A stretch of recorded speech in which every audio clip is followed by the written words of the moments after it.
Belellus is a grand duchy in the northernmost region of the empire. A tender young girl looked sadly at the snowstorm raging outside the window. Today, here in this kingdom of cold, she became a wife. The owner of this place is Archduke Vars, a highly respected hero, and at the same time a killer who is feared by everyone. As a 9-year-old child, he himself buried his father, who died in battle. He spent 2 years pretending to be a war orphan, scavenging horse manure from the man who killed his father. Eventually, Vars was able to win his trust, and then he showed his whole essence towards him. After many years of hidden pain and suffering, he brutally avenged his father's death. For a long time, he was criticized as dishonest, but this did not bother him much, because it was he who led all the empire's wars to victory, and he spent the next 16 years of his life on the battlefield. But he had one problem that really scared those around him.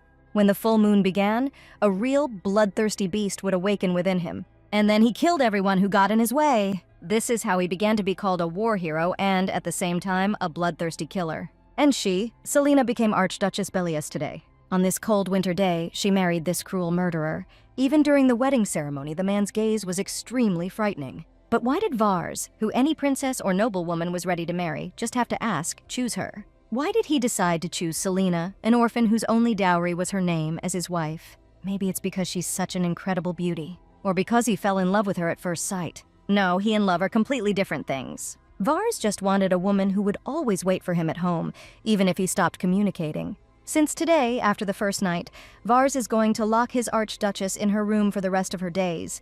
It is interesting how she herself knows all this. Actually, it's all because of the novel she was reading. Even for a romantic fantasy, this is a bit too much, and this book is generally in the genre of dark tragedy. "Yumi, you're reading your novels again. They say they're going to read the script," her friend called out to her. And Yumi replied that she had just finished, but it wasn't interesting to read anyway. And when a friend asked what kind of novel it was, the girl replied that it was in the tragedy genre, and she doesn't like that kind of thing. She really didn't like such works, but she read them all anyway. Of course, even though she read it all the way to the end, it wouldn't help much because after today, she wouldn't even be able to leave her bedroom. And unfortunately, when she came to, the wedding was already over, and she was left to wait for Vars in the room. There is no way to escape. There is a blizzard outside. Plus, there is no money, no knowledge of the area, no ability to survive.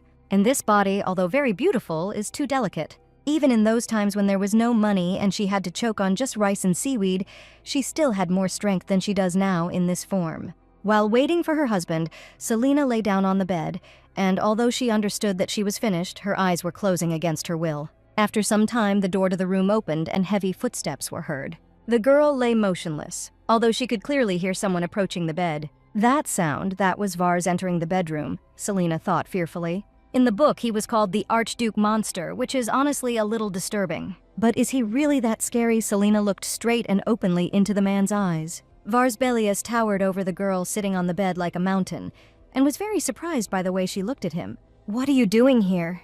He looked at her quite angrily, clearly not expecting to see. "Sorry, I just closed my eyes for a moment," Selena said apologetically, and thought that he didn't look like such a monster. And embarrassed, she promised to move over so that he could also lie down in bed. Vars's expression did not change.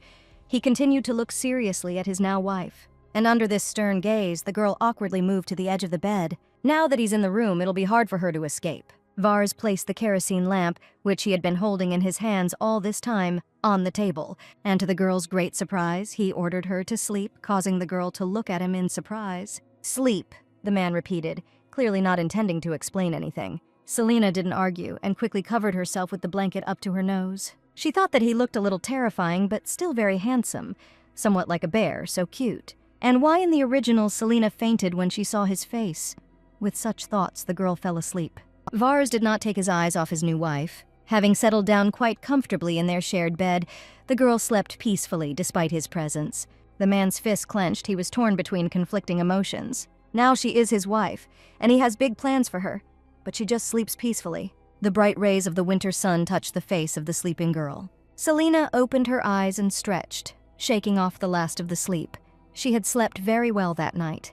Noticing that she was alone in bed, the girl touched the place next to her. There was no sense of warmth, which meant Vars slept in another place, the girl thought with disappointment. She even felt some loneliness and did not understand why all this was happening, why it was necessary to sleep separately. It was only after the girl got out of bed and walked around the room that she noticed that she was not alone in the room.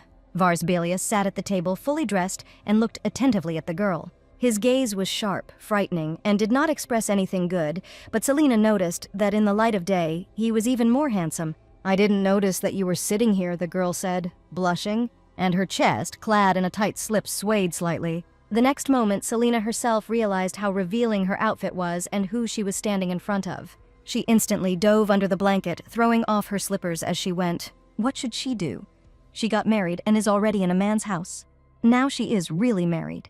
Exactly the same thoughts overwhelmed Vars Belellus yesterday he got married. Many people are scared when they meet him and can't even look him in the eye. Even his servants tremble with fear, so he has no chance to create a normal family. And yet this poor woman married a one-eyed man who was nicknamed the Monster of War. However, yesterday, before going to bed, her gaze was so bright and open, it seemed that she was not afraid of him at all. And even now, the girl was afraid not of his frightening appearance, but of the awkward situation. She said, embarrassed, that she hadn't noticed him sitting in the room. "She's not afraid of me," the man thought again in surprise. Selena, embarrassed, covered the neckline. It was done as if she saw him as a man. Vars thought about all this painfully, but still came to the conclusion that this could not be. How could he even think of such utter stupidity? The man stood up from his seat, intending to leave the room. The huge shaking lump under the blanket moved slightly. Hearing sounds from the room, Selena carefully stuck her head out. It seems he left. The girl jumped out from under the blanket very quickly, hoping that he had left so that she could change her clothes. Without wasting a second, she opened the closet door, intending to do it after all. But the man turned out to be kinder than in the book. Would he suddenly start behaving more rudely and take her captive? Taking the first dress she came across, Selena hoped that this would never happen. Having decided that the dress was suitable, she thought about how to put it on, which holes to put her hand in, lamenting that she should have read the book more carefully. A few minutes later, the door to the room suddenly swung open and Vars Belellus appeared on the threshold. The girl was almost fully dressed, and yet she shuddered in surprise. But the man walked past her, not paying any attention to his worried wife. He slowly approached the bed where she had recently been hiding, and taking out a small container from somewhere, he began to pour red liquid onto the bed linen. Blood. Selena sank to the floor, her legs suddenly unable to support her. What is this? Is he really going to summon a demon? Is this not just a book with a tragic plot, but a real horror story? And who is the victim, she thought with horror, and at that moment Vars looked at her with his terrifying gaze. Could she really be a victim? The girl literally froze in horror at the realization. "The floor is cold," the man said, holding out his hand to her. Selena, in surprise, only stared with wide eyes at the broad male palm extended towards her, and Vars asked her to take his hand because the floor she was sitting on was very cold. The girl didn't think long and gratefully extended her hand in response. A little embarrassed, the girl sincerely thanked him for his concern. At this point, Vars noticed that she was not fully dressed and offered to help her, to which the girl agreed, but she was still under the impression that she had held his hand. His hand was big and strong, the hand of a real man, and she could still feel its touch on her hand. He definitely looks like a bear. Selena was embarrassed by her thoughts and blushed red, while Vars was trying to help her button up her dress. But he too was overcome by disturbing thoughts, although just a second ago he had not thought about anything like that. The girl's back was small, white, so thin compared to his huge arms. And when she touched his hand, he had a feeling that he could break her. The man's large hands carefully pulled at the laces and then froze in place, each of them frozen in their own disconcerting thoughts. Selena tried to find out why he stopped and turned her head slightly. The man suddenly pulled at the laces of his dress because, frightening them both, there was a knock at the door. It was Anna, and she was allowed into the room. Head maid Anna volunteered to help Her Highness get ready. Selena smiled gratefully, happy for the unexpected help. The man's hand holding the thin laces reluctantly dropped. Vars watched with a little disappointment as his wife interacted with the maid. He felt some kind of emptiness inside himself without her. He felt anger in his soul at the thought of what if she closed and locked this door, but he didn't want her to slip away from him like that. A very embarrassed Selena stood quietly while Anna helped her get ready. Vars ordered the maid to prepare everything for Her Highness's dinner, and the servant bowed obediently. The next moment, Selena was left alone in the room, looking at the closed door in surprise. The girl still feels like there is a smell of blood in the air. That's why she decided to air out the room by opening the window to the street. Selena's room was quite high up, and her window offered an excellent view of the nearby village. The cold winter air was seeping inside, but it didn't bother her much. Everything had been just fine for her until last night. But in the original, Selene collapsed before her wedding night and was imprisoned.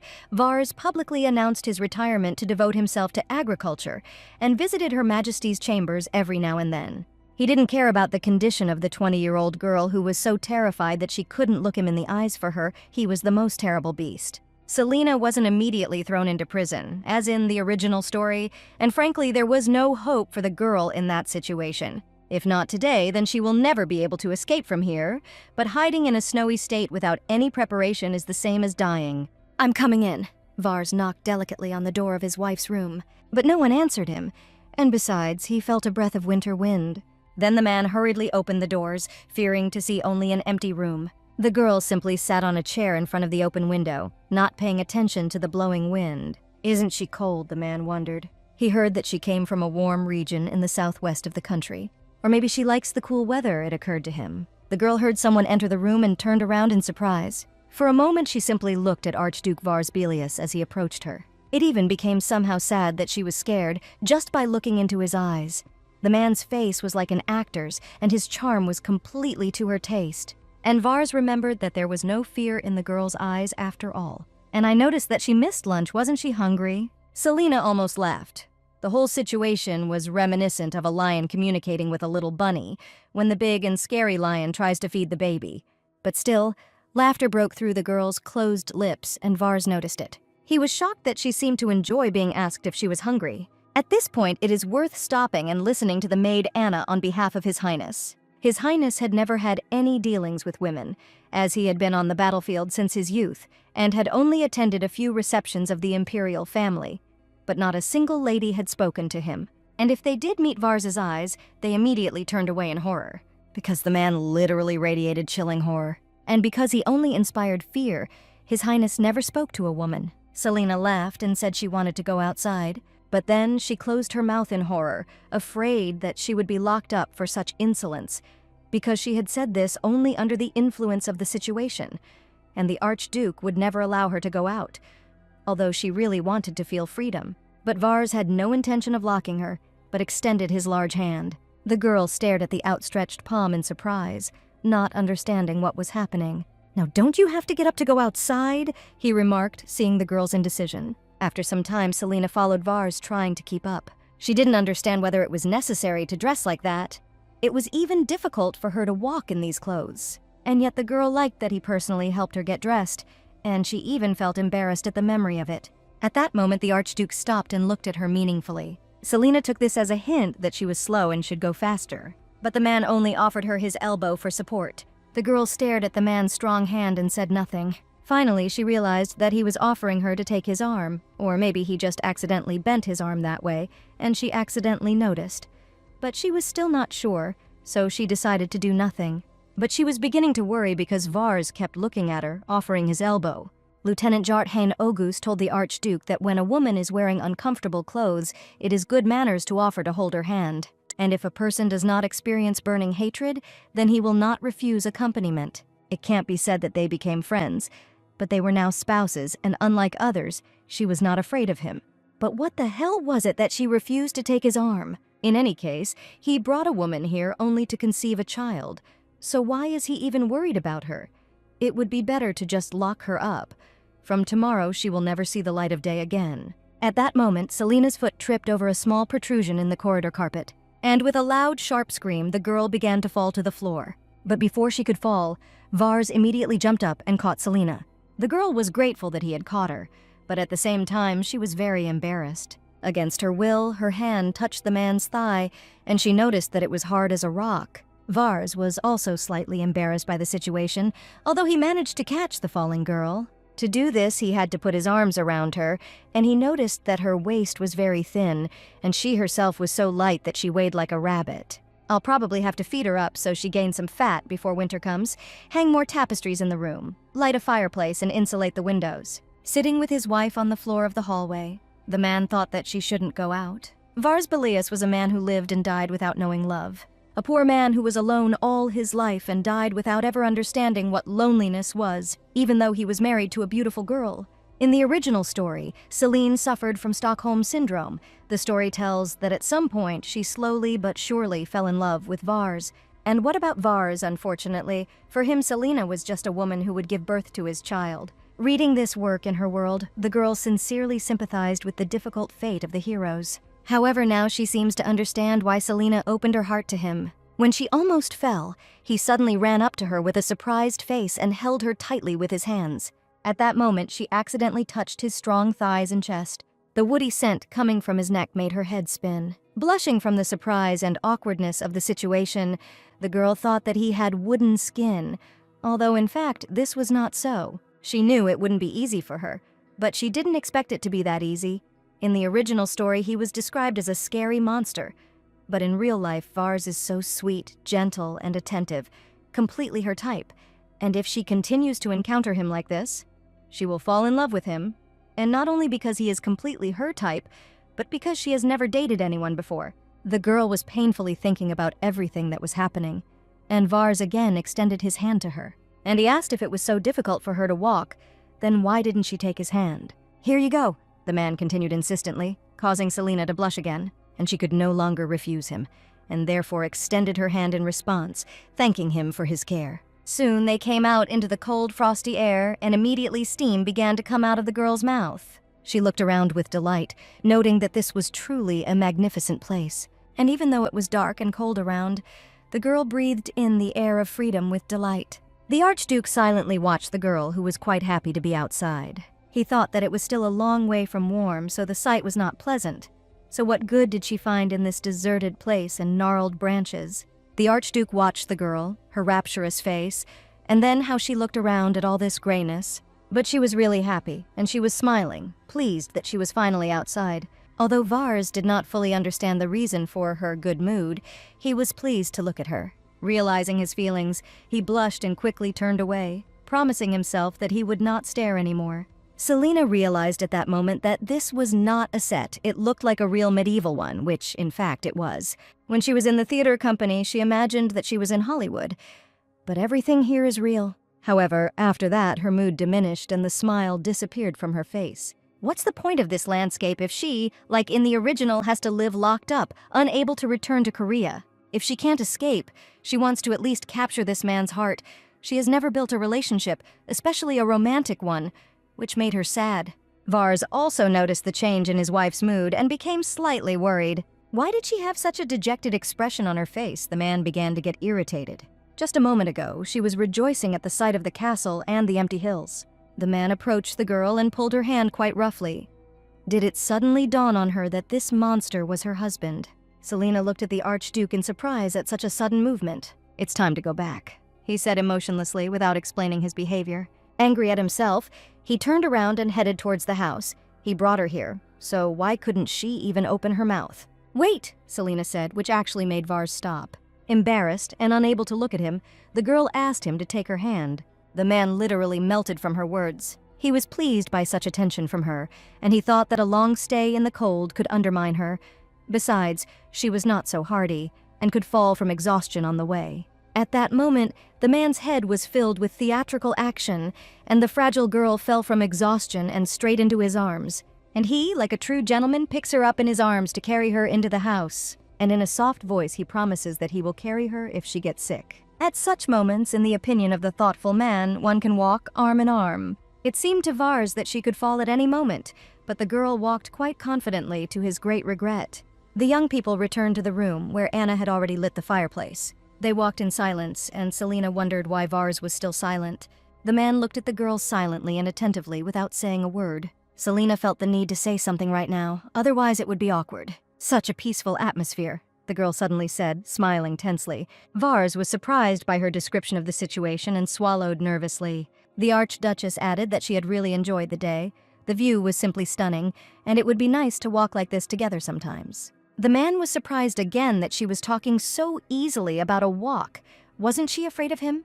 And just recently he was going to lock her in the room, so what had changed now? Selena looked at him carefully, wondering why he was looking at her like that, and Vars realized that it was all because of her eyes. When he looks into those eyes, he always feels like she is forcing him to act. How is it that he, Vars Belellus, the cruel archduke, is unable to resist these eyes? He should not forget his original goal, and the man took the cape from the girl's hands. She just has to give birth to his child and they can do it today. Vars, the girl said questioningly and smiled dazzlingly. And her smile lit up everything around, making the man feel warmth spreading inside. First of all, you need to sleep.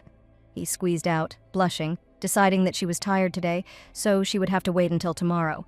A new winter day had arrived, and birds were chirping outside the window. Selena slowly woke up, feeling warmth throughout her body. Turning her head, she noticed that Anna was throwing wood into the fireplace. Anna also noticed that Her Majesty had woken up and greeted her mistress. Selena suddenly had a Confucian respect and asked Anna not to address her like that, because it made her uncomfortable when someone older than her spoke to her like that. But Anna asked categorically whether the lady intended to treat everyone who addressed her officially in this way. At first, Selena was taken aback by the maid's tone and lost the power of speech. But a moment later she became embarrassed, realizing that Anna was right. Pulling herself together, she said that she was raised as a commoner and her manners were not at such a high level.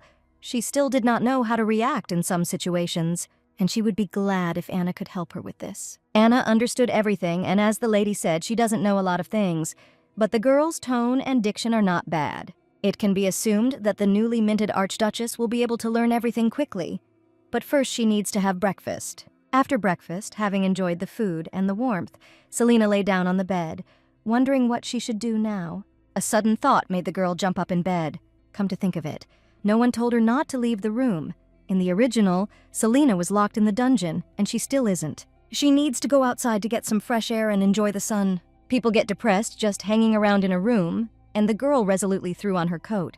But she didn't have time to go out, colliding with Anna on the threshold. The head maid asked very sternly where the mistress was heading. Surprised by the unexpectedness, Selena tried to explain in fear that she wanted to go outside, that she felt trapped, and that she was close to depression. At the same time, Selena wondered if Anna was really guarding the door. But then she noticed a cart with food behind her and realized that it was lunch. The maid asked if the lady would like to have lunch, but the girl wondered if it would be difficult to carry all this outside. Anna was surprised that the Duchess was going for a walk, because she had gone out for food, so why should the lady go out? But she added out loud that there was one table near the corridor, and if the lady had lunch there, she might feel the atmosphere of a picnic, which made Selena very happy. And she wanted to go there as soon as possible.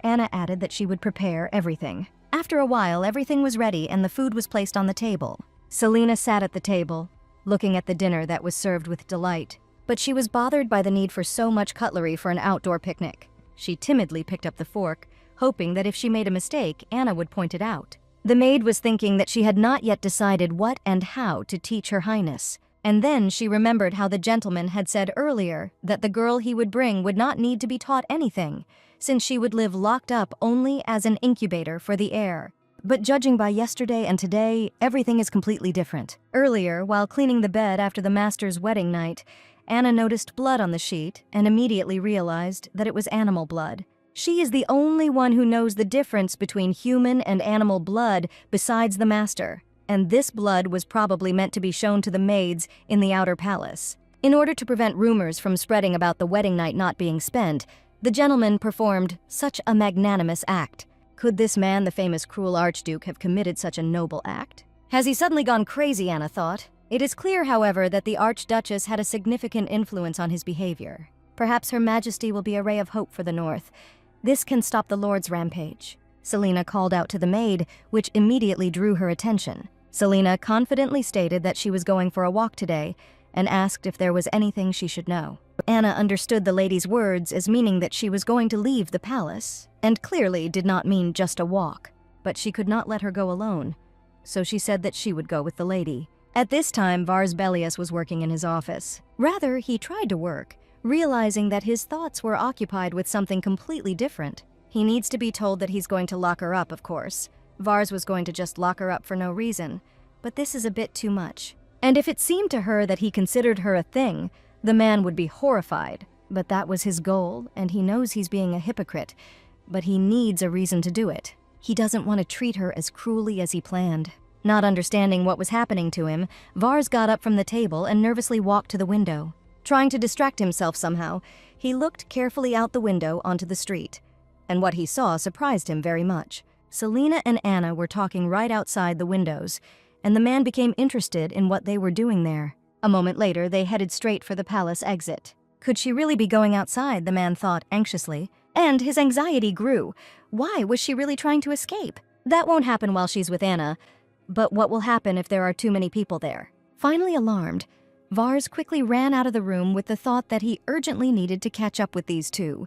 Selena looked with delight at the village she and Anna had come to. She realized that this world was quite respectable, and although she didn't understand ancient things very well, there were so many people in the market, and they even bought something. She felt as if she was on a journey and was in such an unusual place for the first time. But the reality here is not like what she read. Unlike the original, Vars was quite friendly. And yesterday too, when he offered her his helping hand. The memories of yesterday made the girl blush again and plunge into delight. She, of course, does not know for sure, because she has never had a relationship, but that moment was similar to the relationship of couples. But on the other hand, it was Archduke Vars Belellus, famous for his cruelty. And this thought brought the girl down to earth. Yes, she can only dream. She can go out for a walk without being locked up, but his character will not change. And yet she wants to get along with Vars. He is her ideal type. Remembering that she was not alone on the walk, Selena exclaimed in surprise. She asked why Anna was standing and offered to sit down next to her. Observing propriety, the maid agreed and thanked her mistress. But she was in no hurry to sit down, looking suspiciously over her shoulder. There, around the corner of the nearest house, stood a man who had been watching them for a long time. A little earlier, Vars was running quickly up the stairs, hoping that Anna and Selena had not yet left the gate. He rushed past the assistant, thinking only that she was indeed trying to escape from him. And I felt a burning desire to catch her right now and throw her into the bedroom. Vars ran out into the street at the moment when Selena and Anna were just leaving the gate. At this time, the girl was admiring the good sunny weather and looked very happy. So the man slowed down nearby, trying to catch his breath after a long run, and besides, he realized something. Selena is an ordinary person who does not have developed intuition. She cannot hide from the supervision of Anna, who was awarded the title of Knight of the Empire. So why the hell is he so worried, Vars asked himself mentally. Well, from this distance he would be able to reach her if something happened, the Archduke thought, while gesturing for Anna to continue on her way. The night maid's gaze indicated that she had accepted her master's task. The entire time that Selena was walking around the village with her escort, Vars followed her, arousing the suspicions of the locals. He thought that if the girl tried to escape, he would catch her and tie her up. He needed a good reason to lock her up, and here it was. If only something else had turned up, the Archduke thought, watching as the girls sat down by the fountain. And they sat there for a long time, and nothing disturbed the awkward silence between them. The man, who continued to simply watch Selena, was surprised that she didn't get tired of just sitting in one place. And why did she go out if she wasn't going to do anything? Did she really just want to scout out the situation? Vars wondered if maybe he should just leave here. Today, for no apparent reason, he dumped all the work on Jart, and he even regrets it a little. Thinking like this, Vars Belellus moved after the girls, thus no longer hiding behind the house. The locals immediately saw him and recognized their master, greeting him. However, although they behaved respectfully, their hands trembled slightly from fear. Vars looked down on them and then turned away. He knew what they were thinking. Their master is a murderer, worse than the devil himself. Even if they feel safe, they get scared when they see him in front of them. In any case, it is important for him now not to lose sight of Selena. The girl smiled happily, pleased with their little walk. A barely noticeable smile also appeared on the Archduke's face. Yes, now only that was important to him and nothing else. Oh, how fresh. I took a walk and took a bath.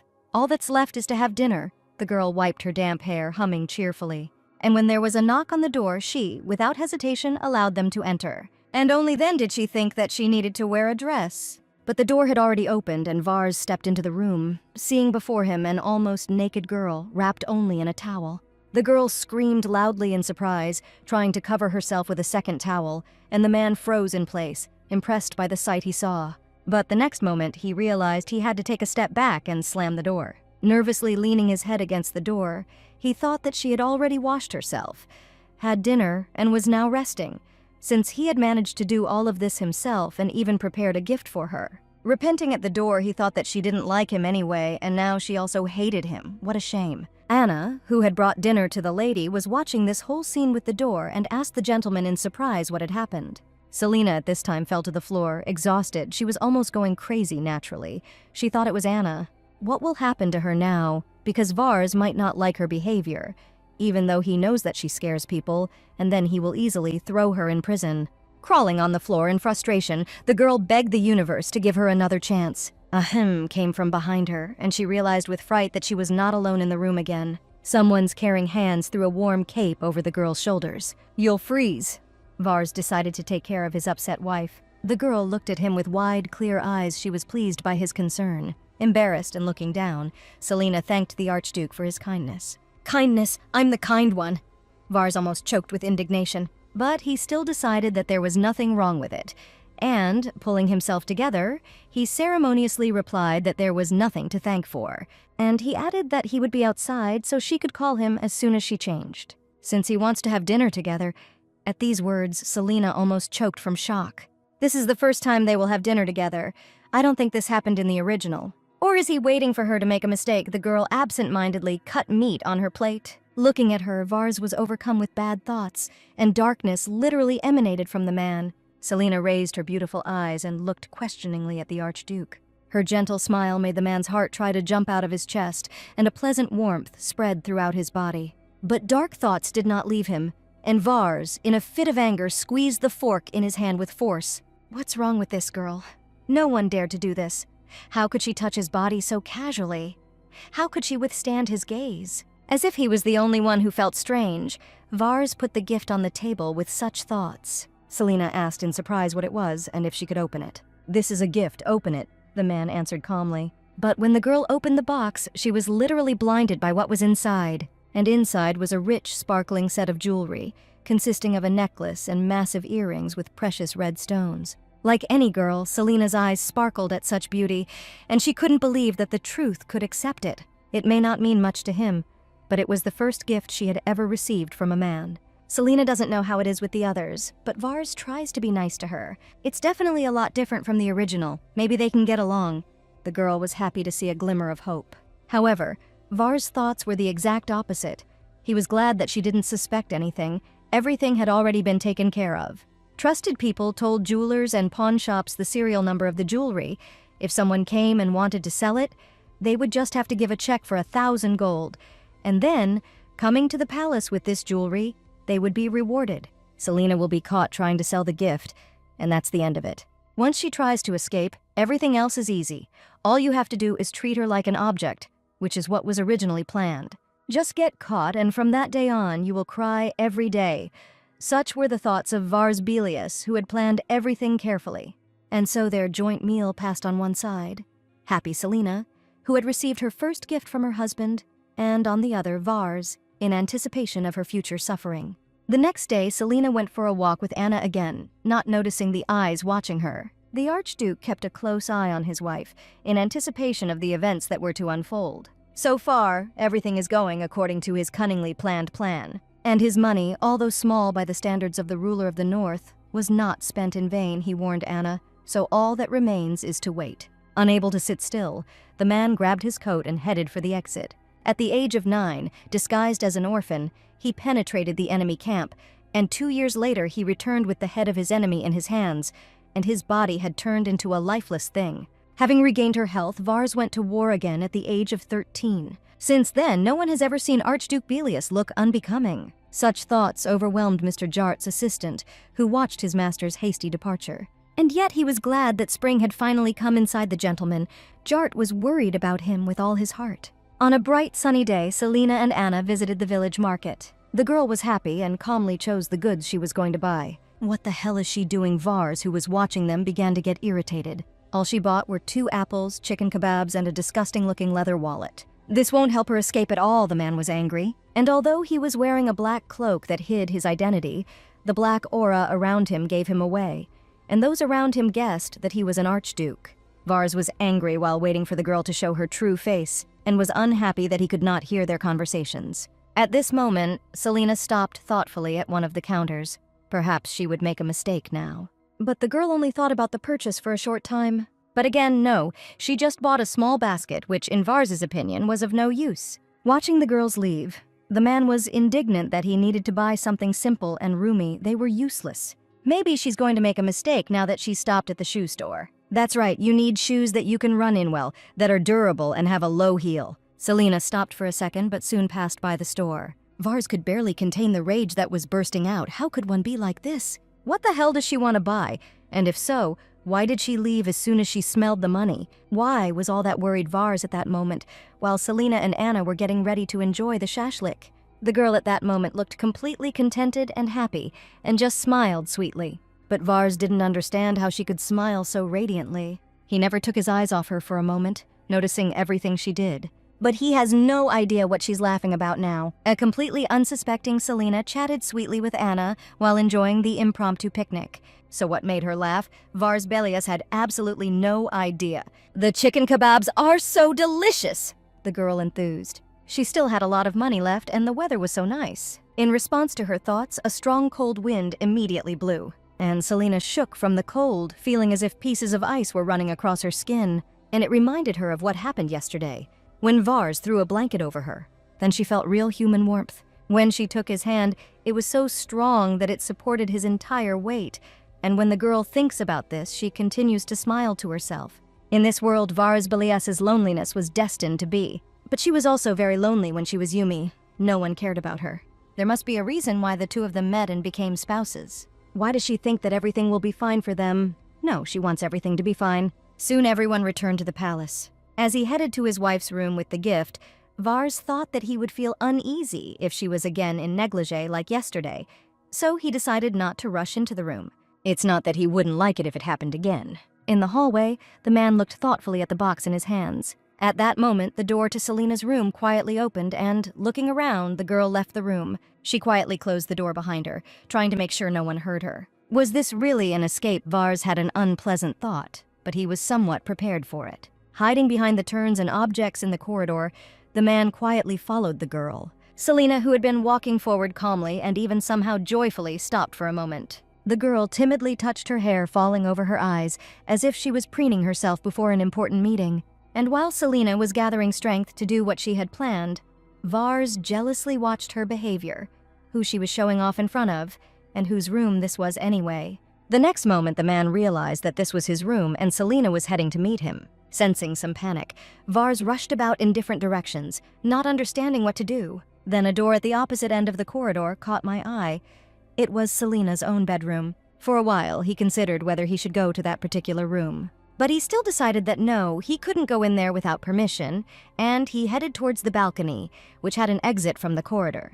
Without thinking, he opened the window and jumped from the balcony. Grabbing a branch of a tree growing near the house, the man easily jumped onto the neighboring balcony and entered his own room. Having caught his breath and placed the box he had been holding in his hands on the table, he exhaled with relief. Adjusting his clothes and bringing his breathing back to normal, Vars carefully approached the door of his room. He opened it wide as if he was going to go out, quite frightening Selena with his unexpected action. Without any shortness of breath, and as if it should be so, he invited the girl to pass. "Okay," was all Selena could answer, surprised. She sat in front of the brightly burning fireplace, feeling a great sense of awkwardness. Vars stood against the wall, far enough away from her, and said nothing. Realizing that she had to do something, the girl patted the bench next to her invitingly, inviting her husband to sit down. He, of course, was a little embarrassed and froze, wondering what to do. But he still sat down on the bench, although not next to the girl, but on the opposite side from her. Then he simply moved closer to her, causing the girl to think that he looked like a teddy bear. In fact, her opinion of him changed. He was so sweet. She took some apples out of the basket she'd brought with her and suggested that they eat them together, as she had bought them that day, and they looked very tasty. She gave one apple to Vars and held hers in both hands. Without wasting any time, the girl bit into a red, juicy apple, surprising her husband with her behavior. Watching her, the man was once again convinced that she looked like a little rabbit, and following her example, he also tasted the apple. The girl laughed merrily. She found his behavior funny. But the archduke himself did not understand what was funny about what she saw. Maybe he ate apples strangely. "Forgive me if my laughter offended you, that's not what I meant." And the girl showed him her apple. The apple she held in her hands had only a tiny bite left, while Vars's apple was almost half-eaten. Selena was simply amazed that one could bite off so much in one go, and how different it was from her bite. Confused, Vars thought that everything about her was small: her bite, her height, her face, and her hands too. And something else. At these thoughts, the man blushed, realizing that they were too frank. Unable to bear the embarrassment any longer, he suddenly straightened up to his full height, surprising the girl. "I have prepared a gift," he said stiffly, and headed off to the side. In the box prepared by Vars were neat new shoes, and Selena was delighted with their appearance, wanting to try them on right away. But after a few moments, the girl remembered that she was wearing a thick, heavy skirt, which was quite difficult to put on.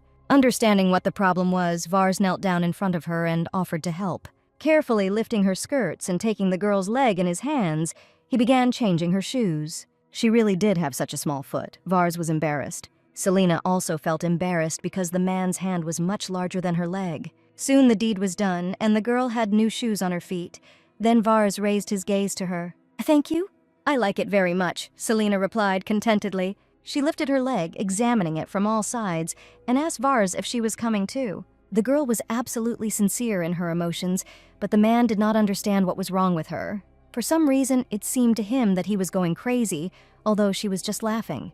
"Come to your senses." He tried to reason with himself, but was unable to contain the embarrassment that was rising. Now that she had comfortable shoes, she would definitely escape, Vars was sure. But to run away from the cold north without any connections, does she really hate him so much that she is ready to die? She smiles so warmly but is about to run away. Selena decided to return to the previous activity and suggested finishing the apples. Vars was unable to refuse her and immediately agreed. He sat down next to the girl again, a little away from her. Then Selena herself moved closer to him, which really surprised Vars, and even scared him of what she wanted to do with him. And why does she smile so often when she looks at him? For some reason, this question hung in the air, making the man sit like a statue.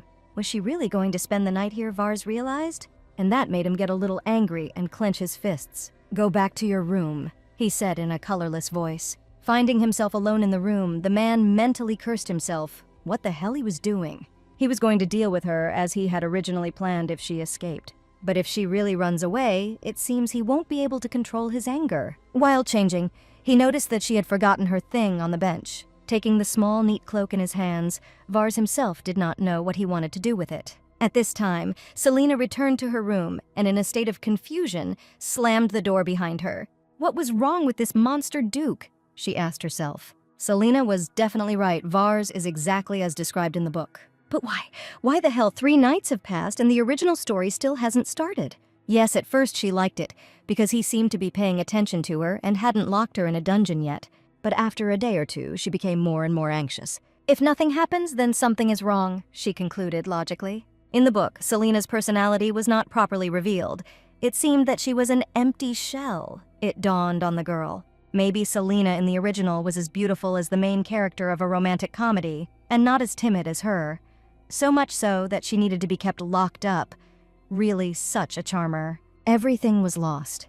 It seemed that there was no more hope for a better future. She won't be able to become that Selena, and her life will be over. But wasn't the atmosphere today just right for a kiss? The girl was very serious about this. She felt the romance in the air, but his words about her returning to her room ruined everything. She really wants to please him, so why can't it work?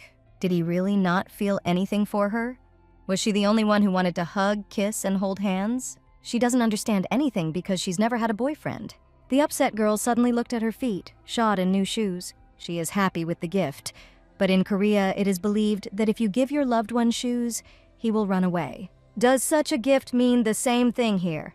It seems that she is not suitable for him, and he, thus, tells her to leave herself. The new day that came was the same as all the previous ones, cold and frosty. Jart burst into the master's room with urgent news a young man had shown up last night, and he noticed that Archduke Vars Belellus was already sitting in his chair in a gloomy mood. After catching his breath, the assistant reported that the young man was from the village of Kimmelin in the southwest, and he claims that he came here in search of his missing fiancée named Selena. They were unable to get married officially, but they promised each other to get married. Jart thought with regret that a thaw had finally come in the gentleman's life, but such an incident changes everything.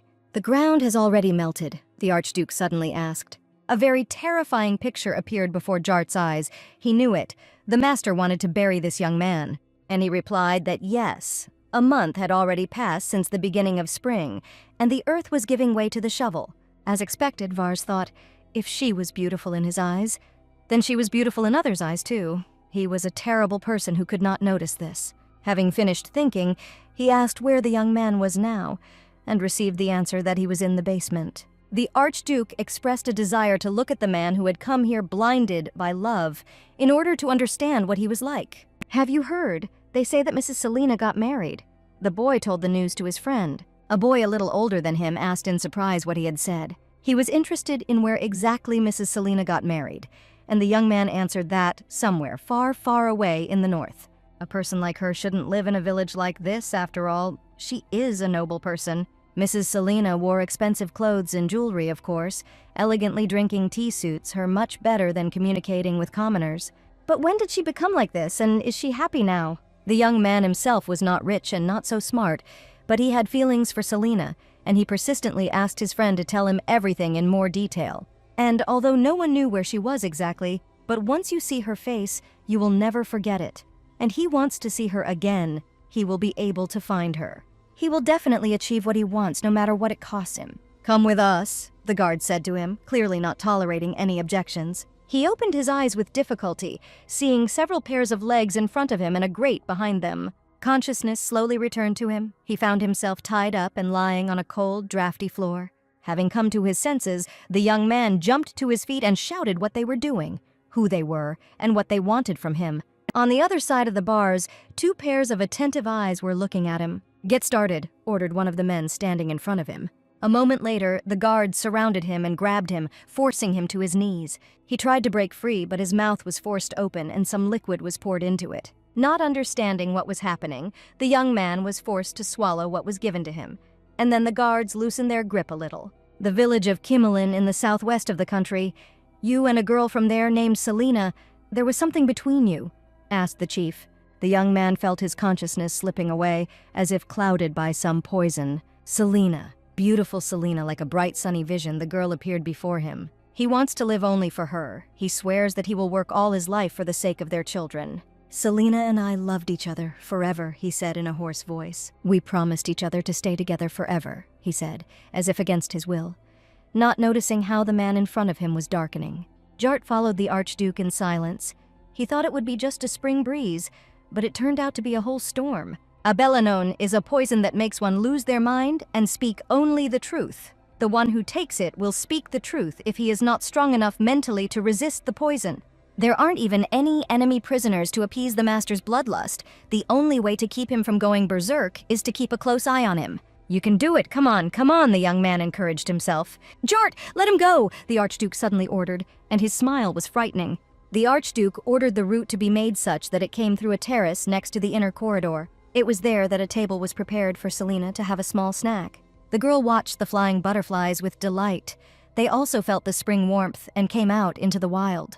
"The butterflies seem to want to fly over the wall," the girl noted delightedly. And Anna confirmed her observation, since there are no flowers here and the butterflies are intensively trying to get beyond the walls of the palace. Agreeing with Anna, Selena thought that they were somewhat similar to her. From birth to adulthood, regardless of her wishes, she was always thrown into a new environment and had to survive. She mentally supported the butterflies, let them not give up, they can do it, and she too will still be happy. "She will definitely be happy."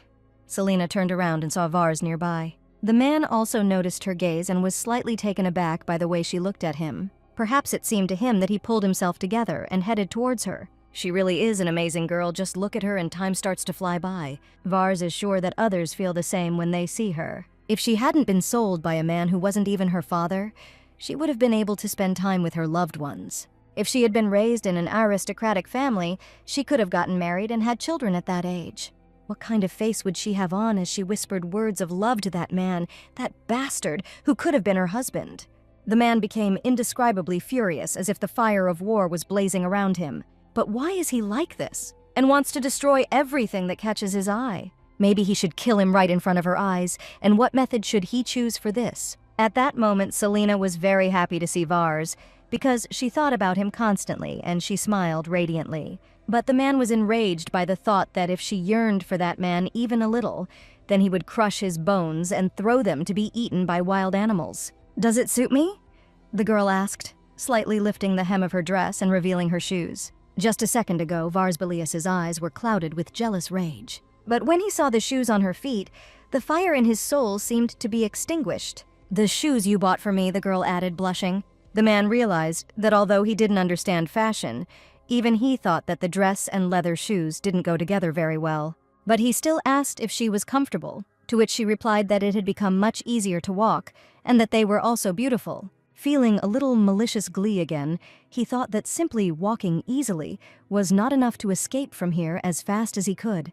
"By the way, will you come with me today?" Selena asked, looking quite combative. Vars was literally taken aback by the unexpected question. He didn't understand what she was talking about or where she was suggesting he go. Selena, a little embarrassed, added that she just wanted to go somewhere with him. Any place would do. "The main thing is that they will go together." She beamed with happiness. The bright rays of happiness that Selena emitted seemed to ricochet off the gloomy figure of Vars Belellus, who did not understand anything at all. "As of today, the inner palace is closed," Vars replied. His words unpleasantly surprised and even frightened the girl a little. "For me?" she asked with a drooping voice, to which the man confirmed that she would remain inside. But without losing hope, Selena folded her hands in a pleading gesture and looked at her husband with wide eyes. Unable to bear it, Vars added that since there was a lot to do now, it needed to be closed. It would last about a week. And after that, he suggested going horseback riding together. The girl again thought that she would be locked up, but after his words she relaxed a little and was even happy with his promise. The Duke in turn thought that perhaps today Selena would be mortally offended by him, but that's okay, because he's not going to share it with anyone else. And it will be better if she is empty, sad and depressed because of him. Even if she has a small heart, he will not allow her to give it to someone else, especially for someone who is still alive. If she sees him die before her eyes, then everything will be over. Trying to change his thoughts, Vars thought that he needed to get some air. Before that, he thought she liked the stars, so maybe she should go to the Levelenburg forest. Lavella's night sky is known for how bright and beautiful it is. He's sure she'll love it. At that moment, some noise was heard from the palace, and the young people paid attention to it. A rather shabby-looking young man emerged from the far doors and stood there hesitantly. Selena thought that this man was digging the earth. He looked so unkempt, but only Vars, Jart, Anna, and she can enter the courtyard, so he was probably a servant. Deciding that it was none of her business, the girl turned to her husband and said that she did not know how to ride a horse. When the Archduke asked again if she really couldn't, Selena was a little embarrassed. Was it really that strange? Perhaps all the women here can ride horses, otherwise why would he ask? But she had never even sat on a horse. "Selena!" Suddenly a shrill scream was heard next to her, which scared the girl. The young man, whom she took for a servant, fell to his knees before her and shouted that he had come all this way to meet her. So why would she not even look at him? The frightened girl suddenly recoiled, and the thought flashed through her head that this was not a servant. Thoughts in his head began to work intensively. Maybe he appears in the book, but he doesn't remember reading about it. Maybe he's from the second part. The frightened, confused girl hid behind the Archduke's back, and the young man was horrified by her actions. Now she is a married woman, and she won't even approach him, won't hug him, but does she really not even want to say anything? He started to get angry. "How could you change your attitude so quickly? What a disgusting reaction." "Selena," he shouted again, turning to the girl, demanding her attention. But the frightened Selena, hiding behind Vars, whispered to him who this young man was. The Duke replied that he had heard that he was her lover, and they promised each other to always be together in her hometown. "What did we promise?" Selena exclaimed in surprise. A barely noticeable sly smile touched the Duke's lips. When she suddenly came behind him, he thought that she would hit him for this man, but he didn't care. It turns out she hid behind him because she was afraid of this guy. It seems she chose him. And to Vars's great joy, she feels nothing for this young man. "Take him," he signaled to the guard standing nearby. The young man was immediately seized and taken away from the masters. Watching this whole situation, the girl tiredly sank to the floor, realizing that something was wrong. If Vars knew about her past, organized their meeting with that person, then he wanted to see her reaction. Also, the closure of the inner palace, did he really show it to this man? If this is true, the girl's eyes filled with bitter tears. With her head down, sitting on her knees in front of her husband, Selena burst into tears. Vars Belellus certainly didn't expect this from her. Squatting down next to her, he asked what had suddenly happened. "What does all this mean?" The girl proudly raised her head and looked at him with eyes full of tears. For the first time in his life, Vars Belellus encountered women's tears, the cause of which was him. "You wanted to give me to this man?" the girl asked accusingly. The Duke replied that he had never even thought of such a thing. But the girl did not believe him, calling him a liar. In fact, it was a lie. He was going to kill him right in front of her. But out loud, Vars answered that, in fact, the young man wanted to see her face. And since he and Selena had something in the past, he decided to allow it. Having said this, the Duke looked at his wife and was shocked by what he saw. Selena, although she was sitting on her knees in front of him and her eyes were clouded with tears, but her whole appearance was very proud and combative. "You're going to do this to everyone who wants to look at me, maybe paint a huge portrait and hang it on the gate," she said in a breaking voice. The Archduke tried to say that this young man was her lover in the past, but Selena interrupted. Did he really just believe it and call him here to meet her, a man she doesn't even know? In fact, what Vars said next, he didn't intend to tell her, but there was no way out. "They gave him poison to drink," he said, looking into the girl's eyes. "There is a liquid that, after drinking, makes a person unable to lie. Therefore, he is inclined to trust the words of that young man." "There's so much here," Selena thought devastatedly. "After all, this is a fantasy world." If this man is the real Selena's soulmate, then it doesn't make any difference to him if she meets her ex. The girl, upset, clutched the hem of her dress in her hands, feeling more and more tears welling up. Was she really that indifferent to him? And Vars didn't understand why she didn't stop crying if it continued like this. It would affect her health. He felt sorry for her, and somehow uneasy. When it was all over, the Archduke downed glass after glass of wine, trying to drown out the unpleasant feelings. Having drunk another glass, he put it down on the table with force, causing it to jingle pitifully. Jart, who was next to the gentleman, noticed that he had drunk a lot. However, the gentleman did not stop, and the assistant worriedly thought that he was the stupidest of fools, who did not even understand that he secretly liked Her Highness. For several days now, he has not paid attention to the frantic noise coming from the mistress's room. What man in this world would allow the girl he likes to meet her ex-lover? Sometimes he sits without making a sound. Sometimes he can't find a place for himself. Why does he think only in negative and cruel terms?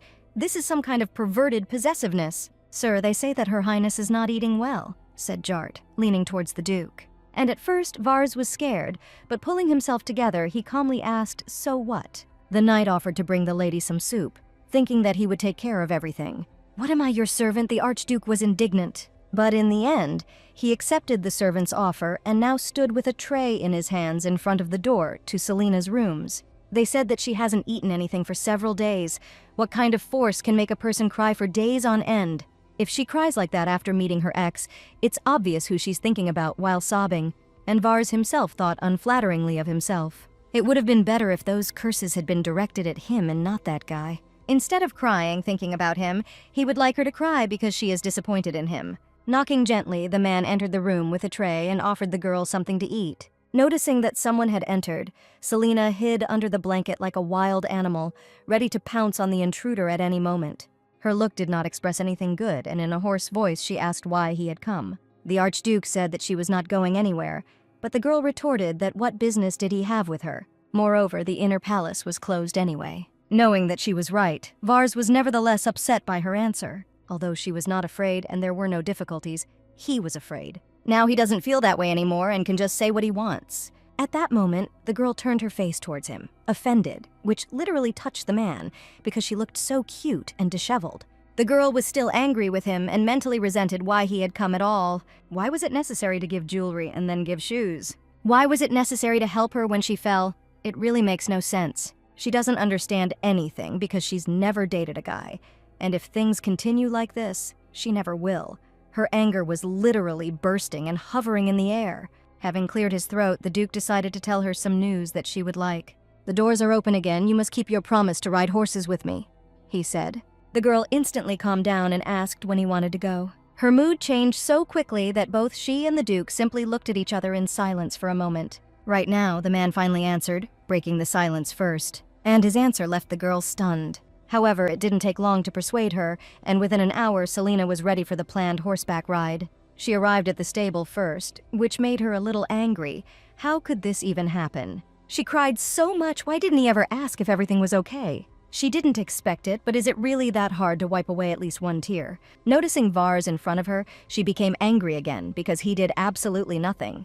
Vars, who was examining the horses, noticed Selena approaching him. In his eyes, she was beautiful.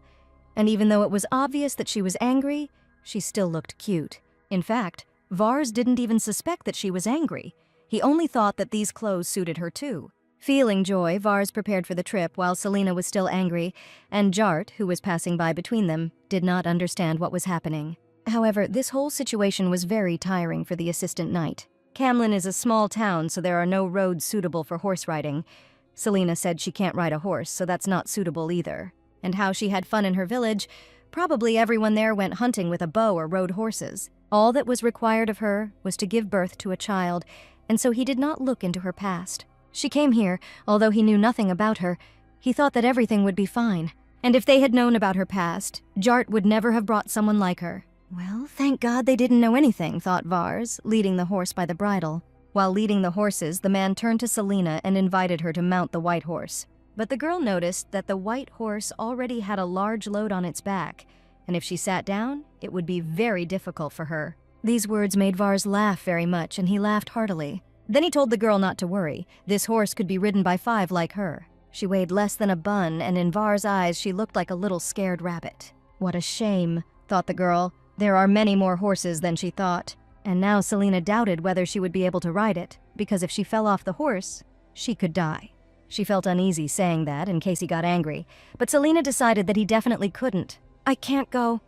She lowered her head and gently touched Vars's clothes. The man didn't understand. He thought she was joking. But fear increasingly overcame the girl, and she assured him that she was telling the truth and could not ride a horse. Then Vars suggested learning horse riding and going on a horse ride next time. Or she can ride with him on the same horse today. Hearing these words, the girl's thoughts began to race on the same horse means sitting next to him, but she might misunderstand. If he turns on the green light like that, why is everything like this at such important moments? Could this really be the sign, but isn't it too much? Pulling herself together, Selena added that if everything was ready, then they should do it exactly like this, surprising everyone with her determination. Soon, they both came to Archduke Belellus' horse. Selena put her foot in the stirrup to climb onto the tall horse. And the next moment, Vars, with one easy movement, lifted the girl and seated her in the saddle. He also ordered her to hold the reins tightly and put both feet in the stirrups, which the girl readily did. Vars himself jumped into the saddle behind her, pressing himself slightly against her back. Let's go, he added, trying not to press too close. But he still had to stretch his arms forward to take the reins, thereby surrounding the girl from all sides. For some reason, Selena wasn't worried, but on the contrary, she began to calm down. Vars is the strongest protagonist in this world, and she ends up being the main heroine. She was furious, but now she doesn't care anymore. The man, however, did not feel as calm as she did. In fact, they were in big trouble because he couldn't think about the fact that she was sitting right in front of him, so close that he can smell her and touch her hair. The scent coming from the girl was so sweet, and Vars wondered how she could be so cute from behind, how the back could be so cute at all.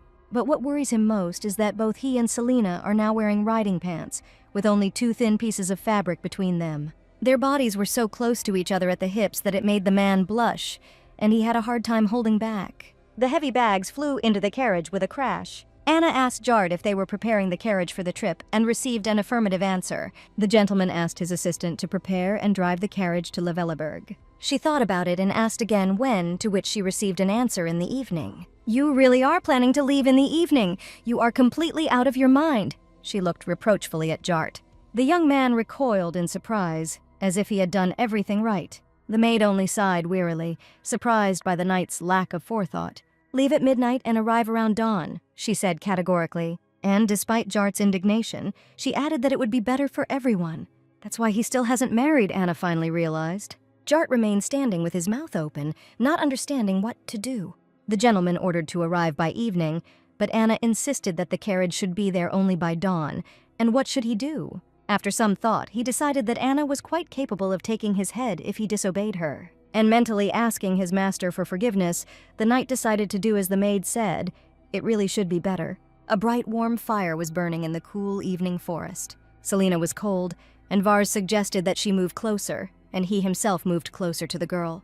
He added that he had ordered them to be picked up in the evening, but apparently some problems had arisen, and at the same time he threw his cloak over the girl's shoulders. Selena noticed that everything was fine. In fact, it was so calm and cozy here.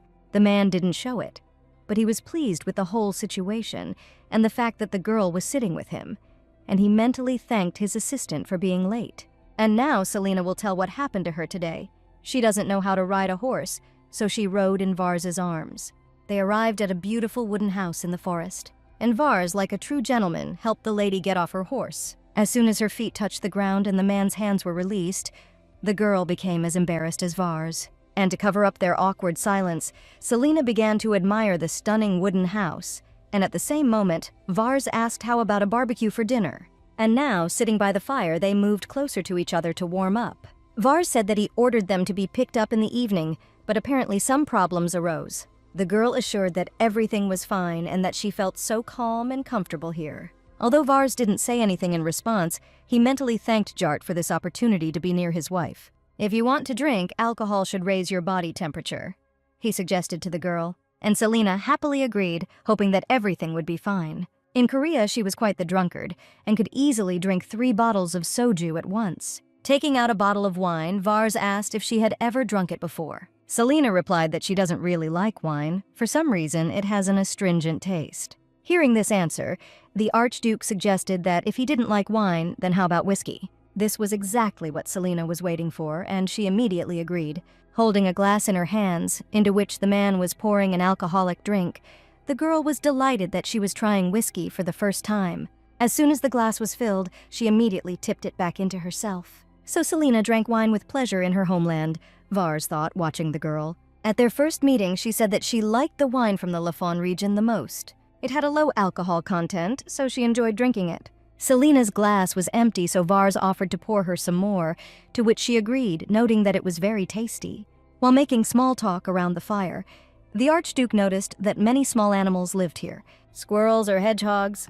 Selena asked naively, and the man replied that there were hares and foxes here. "I needed to prepare the bows. Do you like hunting?" he asked. But he didn't ask just like that. He was eagerly awaiting her answer. Noticing his persistent gaze, Selena took it in her own way and blushed slightly. Having already drunk her 3rd glass of whiskey, the girl had the thought that now was the very moment for a kiss. The man's serious look and such an intimate atmosphere, this has never happened before. She really wouldn't want to kiss for the first time when she was drunk, but there was nothing she could do. Hunting, the girl jumped up abruptly, remembering what they had talked about. But the alcohol had done its job, and as she tried to answer that she had never been hunting, Selena staggered. She began to fall straight into Vars's arms, feeling dizzy and the ground slipping out from under her feet. The arms she fell into were so big and cozy that the girl immediately relaxed in his embrace. Lifting the limp girl into his arms, Vars thought that she probably didn't tolerate alcohol very well, and he finds no other justification for her behavior. Before the wedding, at the very beginning, and a week after it, his wife's behavior varied greatly. He didn't understand who, how, or why, but Selena had definitely changed. As if she had become a witch, this thought was firmly rooted in his head. He felt possessed around her several times, and now carrying the drunken girl in his arms to the bed, Vars only became even more convinced of this. If this girl is a witch, then where is the real Selena? Will he be able to find her? The man sat down on the bed, still holding the already snoring girl in his arms. It's cold," she said sleepily, and pressed herself closer to his broad chest. Although it was pleasant, the unexpected movement made Vars blush. He didn't understand where this feeling came from. She was wearing a vest and also his coat. She couldn't be cold. Angry at his unexpected reaction, he was indignant that she was a real witch. Vars didn't understand what this girl was doing to him, although in fact, she was doing nothing. It was already deep night outside, but she was calm, unlike Vars, who was outraged by the witch's treachery. The rest of the night passed quietly, and finally the first rays of the sun touched the earth. The archduke continued to sit on the bed, holding the girl wrapped in his cloak in his arms, having completely stopped feeling his body. All night he thought about what he should do if she really was a witch. A beautiful, invincible witch can swallow up an entire empire. What will happen to a mere mortal like him then? Better than that woman, he decided, pushing aside the unpleasant memories. And yet he needs to find the real Selena. Hearing some sounds outside the window, Vars realized that Jart had finally arrived. The girl lifted her head from the pillow, trying to open her eyes after a deep sleep. I sat up in bed and realized that I was completely alone in the room. I overslept. Where did Vars go? He left me here, the girl thought in panic. Leaving the room, she headed deeper into the house and heard someone's quiet conversation. Find out about the witches or shamans who were in the north before and after my wedding. Vars gave orders to his assistant, Jart. The archduke thinks that the girl was switched on the wedding day, and they must find the real Selena. These words filled the girl with indescribable horror, and although Jart assured the master that such a thing could not happen, that there was absolutely no invasion into the inner palace, Selena herself, eavesdropping around the corner, began to get irritated. Apparently only her soul changed, but not her body. If we find a witch or shaman who was in the north at that time, then it will not be difficult to find the real Selena, the archduke continued to reflect. At that moment, Jart noticed the Archduchess standing around the corner and greeted her according to all the rules. Pretending that she had just arrived, Selena came out to meet them. Vars introduced the young man as Viscount Jart Hain Ogus, adding that they would see each other often, and Jart himself replied that he was pleased to meet them. "Nice to meet you, I hope we get along," Selena replied politely. And although she didn't say anything unusual, the young people looked at each other warily. In fact, Jart had already met Selena in her home village. Jart was the one who brought her. They had talked several times in the palace too, but now she was acting as if she was seeing him for the first time. And smiling, Selena could not understand why men looked at her so strangely. When everything was ready, they all set off on the return journey together in the carriage. Sitting opposite the men, the girl thought that it seemed like it was all over for her. Remembering her reaction when she met Jart back in the room, the girl realized that the real Selena already knew him.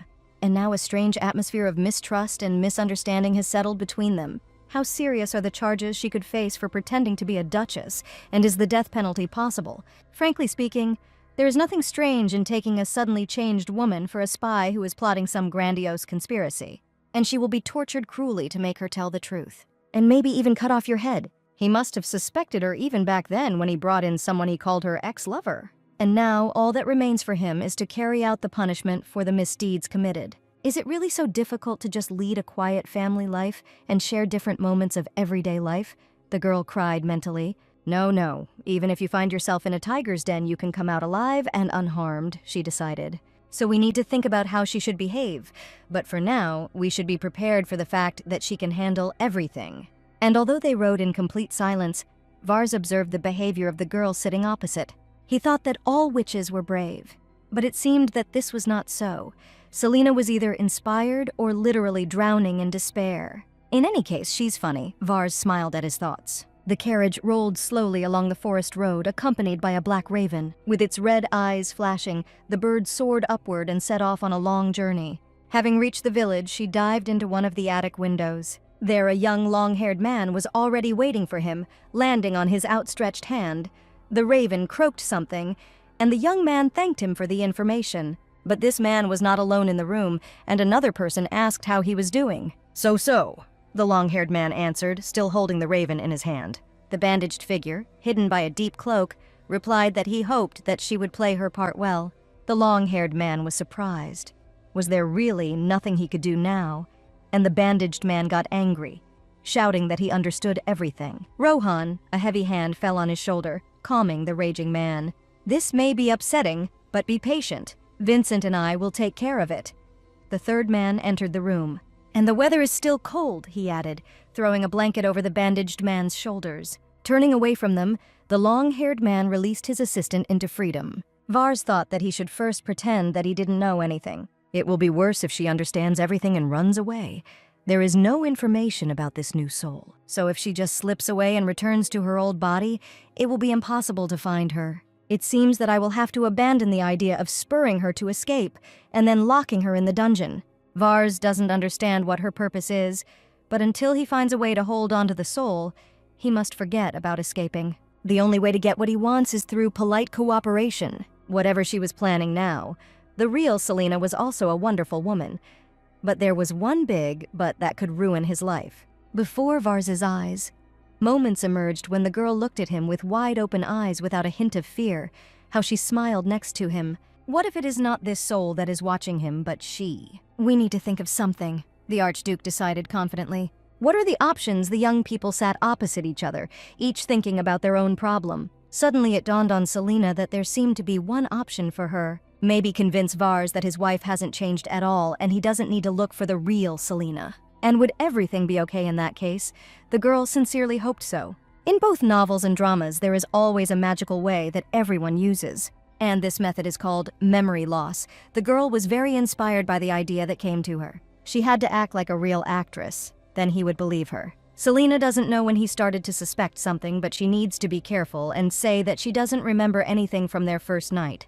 The girl sat in complete confidence that everything would go according to her plan, just as Vars was confident in his. Distracted from her thoughts, she looked out the window and realized that she had not seen the surrounding area at all before. "Is it just me, or are we going on a different road?"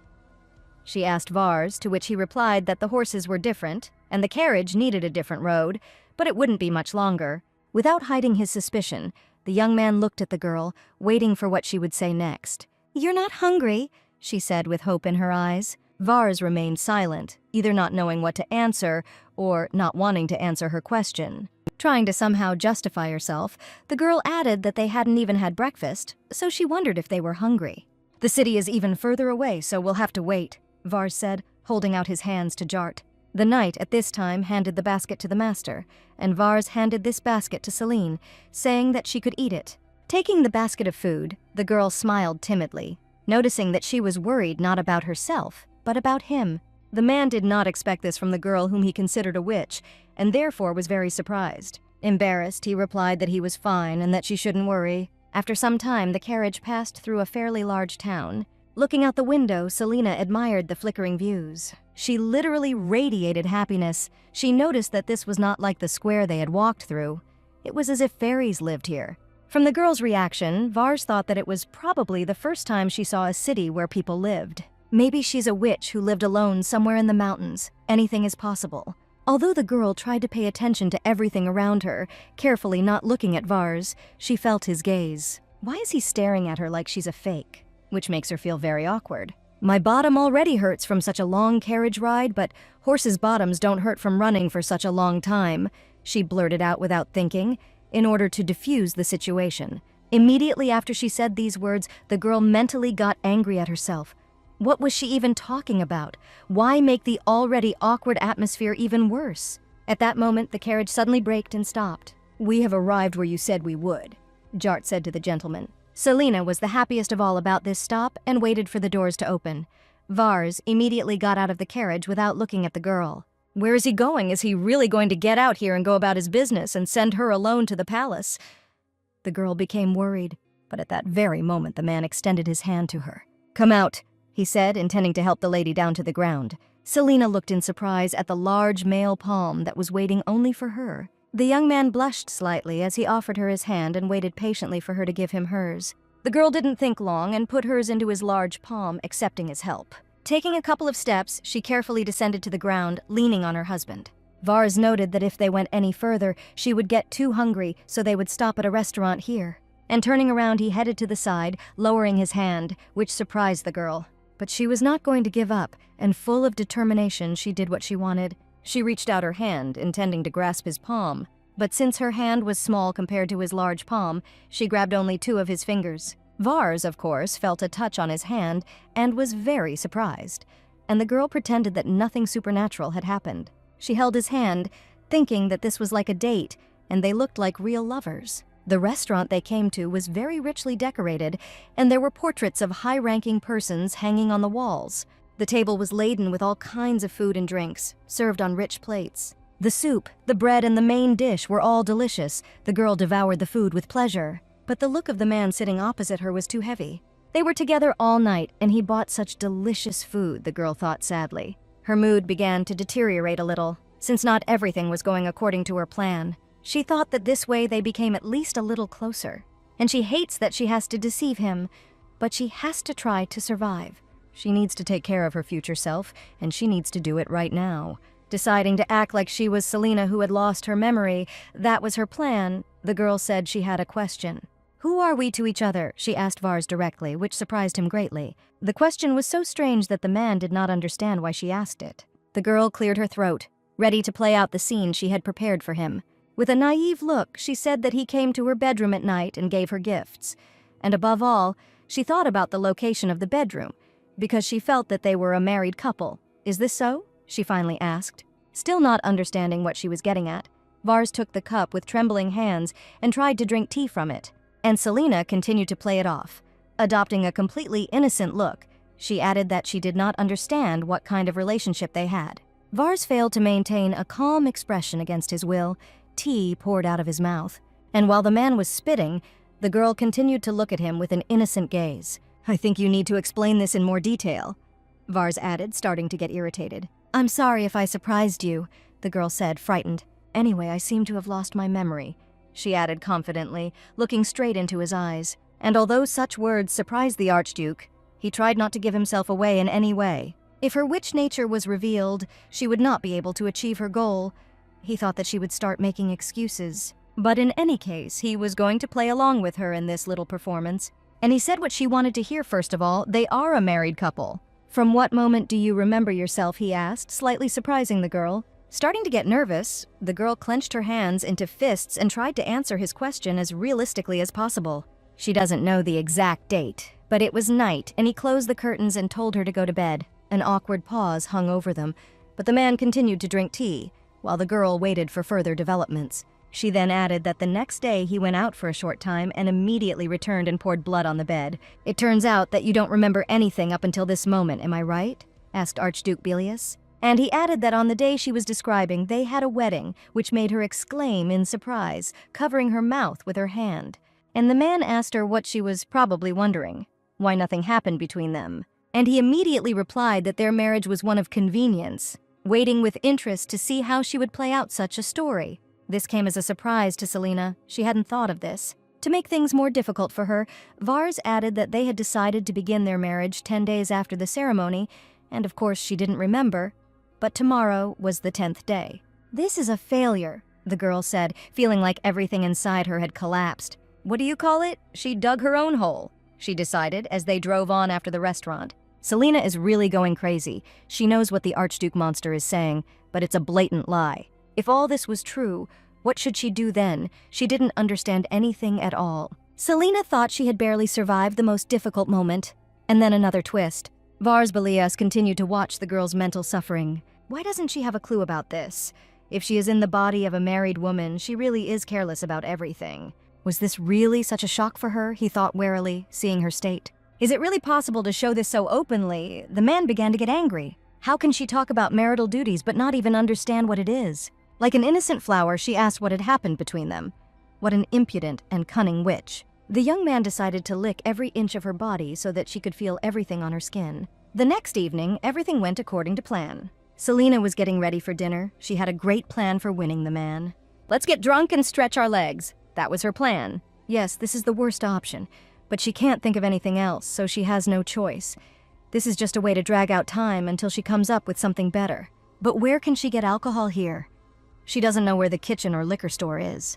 With nothing to do, Selena decided to go to the market, just buy some alcohol and come back right away. She wasn't running away and was going to come back, so she was safe, the girl reassured herself. Passing by the window in the hallway, she noticed the view outside. The day will come when he and Vars will get along, and then everything will be fine. For some time, the Archduke remained in his room, quietly rejoicing that everything was going according to his plan.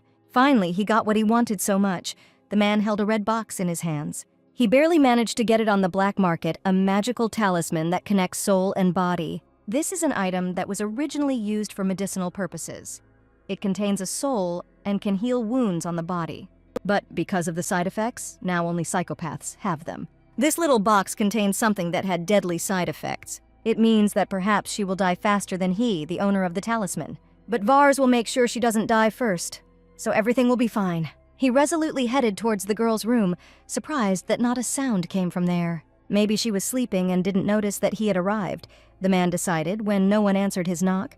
Vars knocked again, but the room was just as quiet. At that moment, Anna approached with a cart full of food and was surprised to see the gentleman near the lady's door. The maid immediately felt that something out of the ordinary had happened. "Cordon off the area immediately," the Archduke ordered, and his appearance was terrible. Pulling a hood over her head to hide her face, the girl carefully made her way through the crowd, but still ran into someone on the street. She asked for forgiveness, but someone grabbed her hand, preventing her from falling. She apologized to the man again and looked at his face, also hidden by the hood. Long purple hair showed from under the hood, the cloak hid the tall male figure, and the gaze of shining eyes burned right through her. "Sorry, I was mistaken." The next moment, the young man in the hood smiled and raised his hands in a conciliatory manner.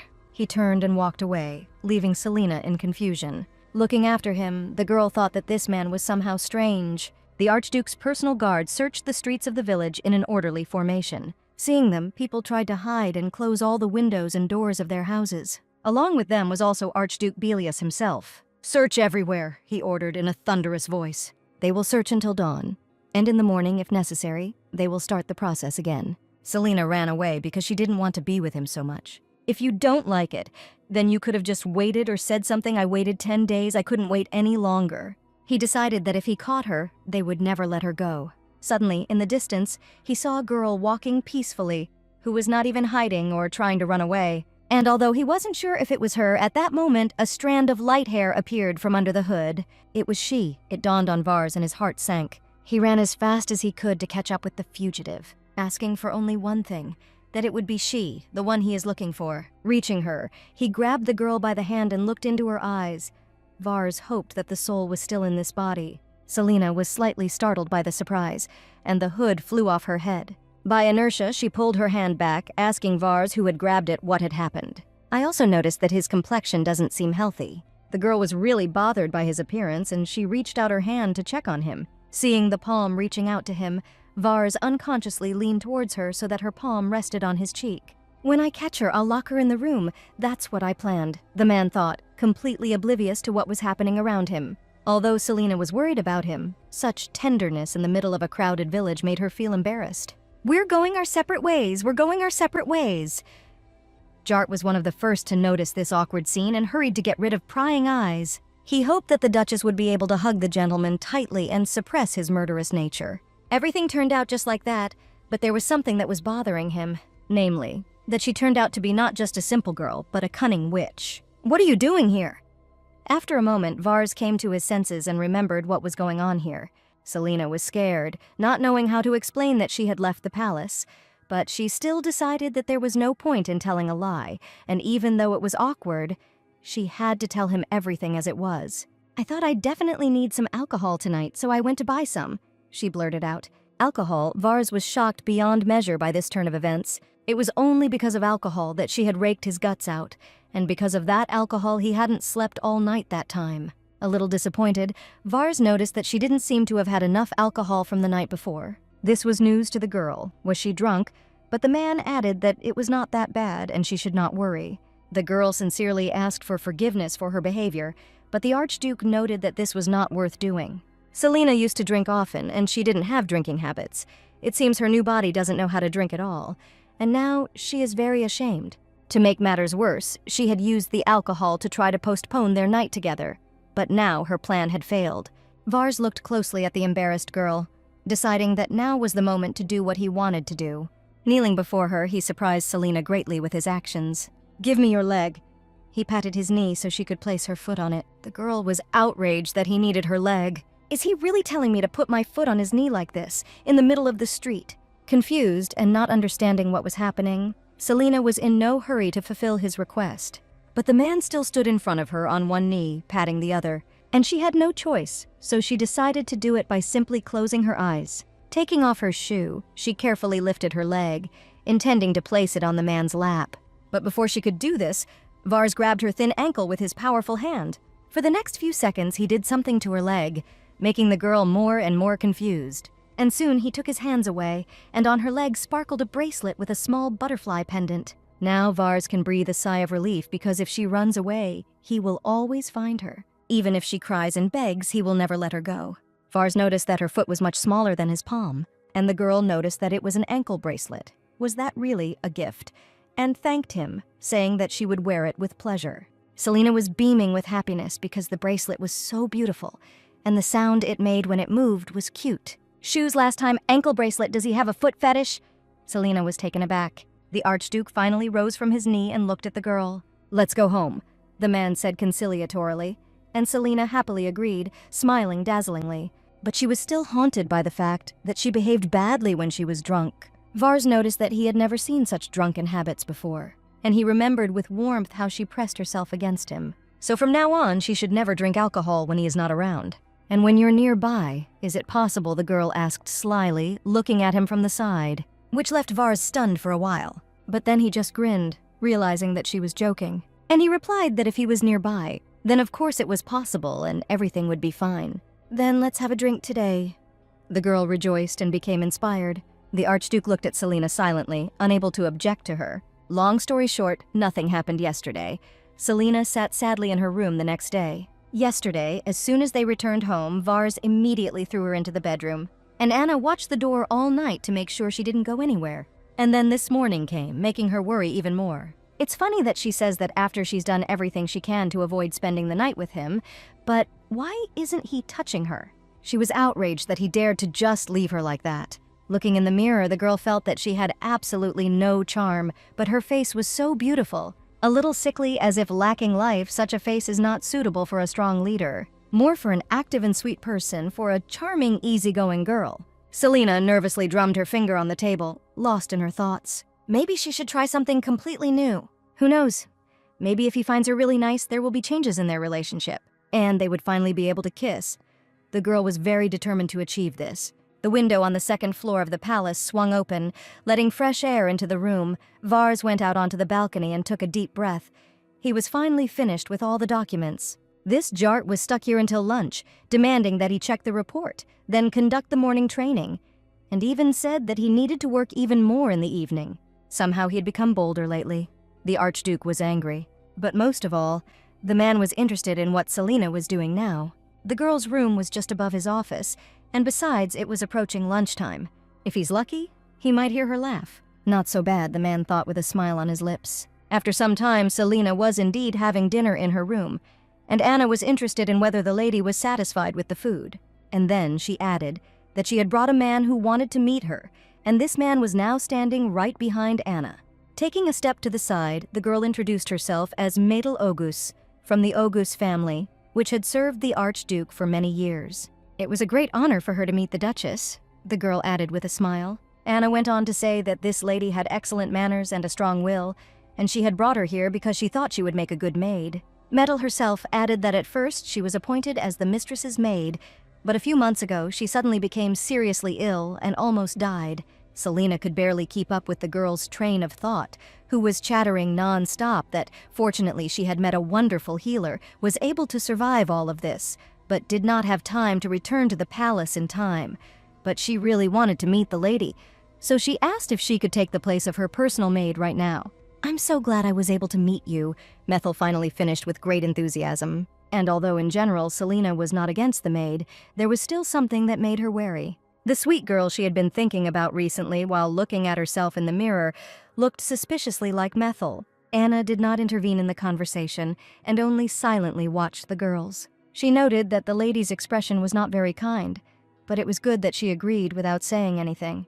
Selena has never asked for anything since she came to this palace. She never expressed dissatisfaction with simple food and unfashionable clothes. "I never demanded that anything be replaced in this dilapidated palace. Only once did she ask to go outside for a while. Of all the money given to her, she spent only a few coins on small things." Looking at her, you can tell that she has no ulterior motives. It's hard in real life to be as naive and pure as this girl seems. Perhaps the Empress will visit here tomorrow. It seems that the gentleman thought that he had quietly married, simply by informing the Emperor in writing about it. The Empress, who is twisting the Emperor around her finger, cannot help but know about this. In the life of the Empress, there was no need to hide her emotions. She is the most respected woman in this country. However, if an illegitimate woman becomes a noble lady and also the wife of her only brother, the consequences are unpredictable. Anna had a strange, oppressive feeling she could not predict what would happen next. Of course, she loves and values the Empress more than anything in the world. But this does not mean that she is considerate of others and only says nice things. She is not one of those who mock and kick someone out if she does not like them. And yet Anna hopes that whatever this innocent girl hears, it will not hurt her. Anna was actually worried, as was Selena herself, but the girls had different reasons for worrying. Metal gracefully poured tea into the cup, showing off all her skills. "Your Highness, did you like it?" she asked with a dazzling smile. The lady was still impressed by the active and sweet maid, but answered in the affirmative. "It just sparkles. She would look great with Vars," Selena thought gloomily. Vars Belellus was on his way to his wife. Without saying a word, he sat down at the table opposite the girl to also drink tea. However, Metal, upon seeing the master, immediately began to shake slightly, as if she was frightened. Selena noticed how the girl was pouring tea for the Archduke and her hands were shaking slightly. She realized that the maid was nervous, and that was understandable. Anyone would get nervous when such a handsome man appeared in front of her. Selena herself is like that. Well, she felt like an idiot, and that's why her mood suddenly dropped. Even if you practice your charm, the person inside still won't change.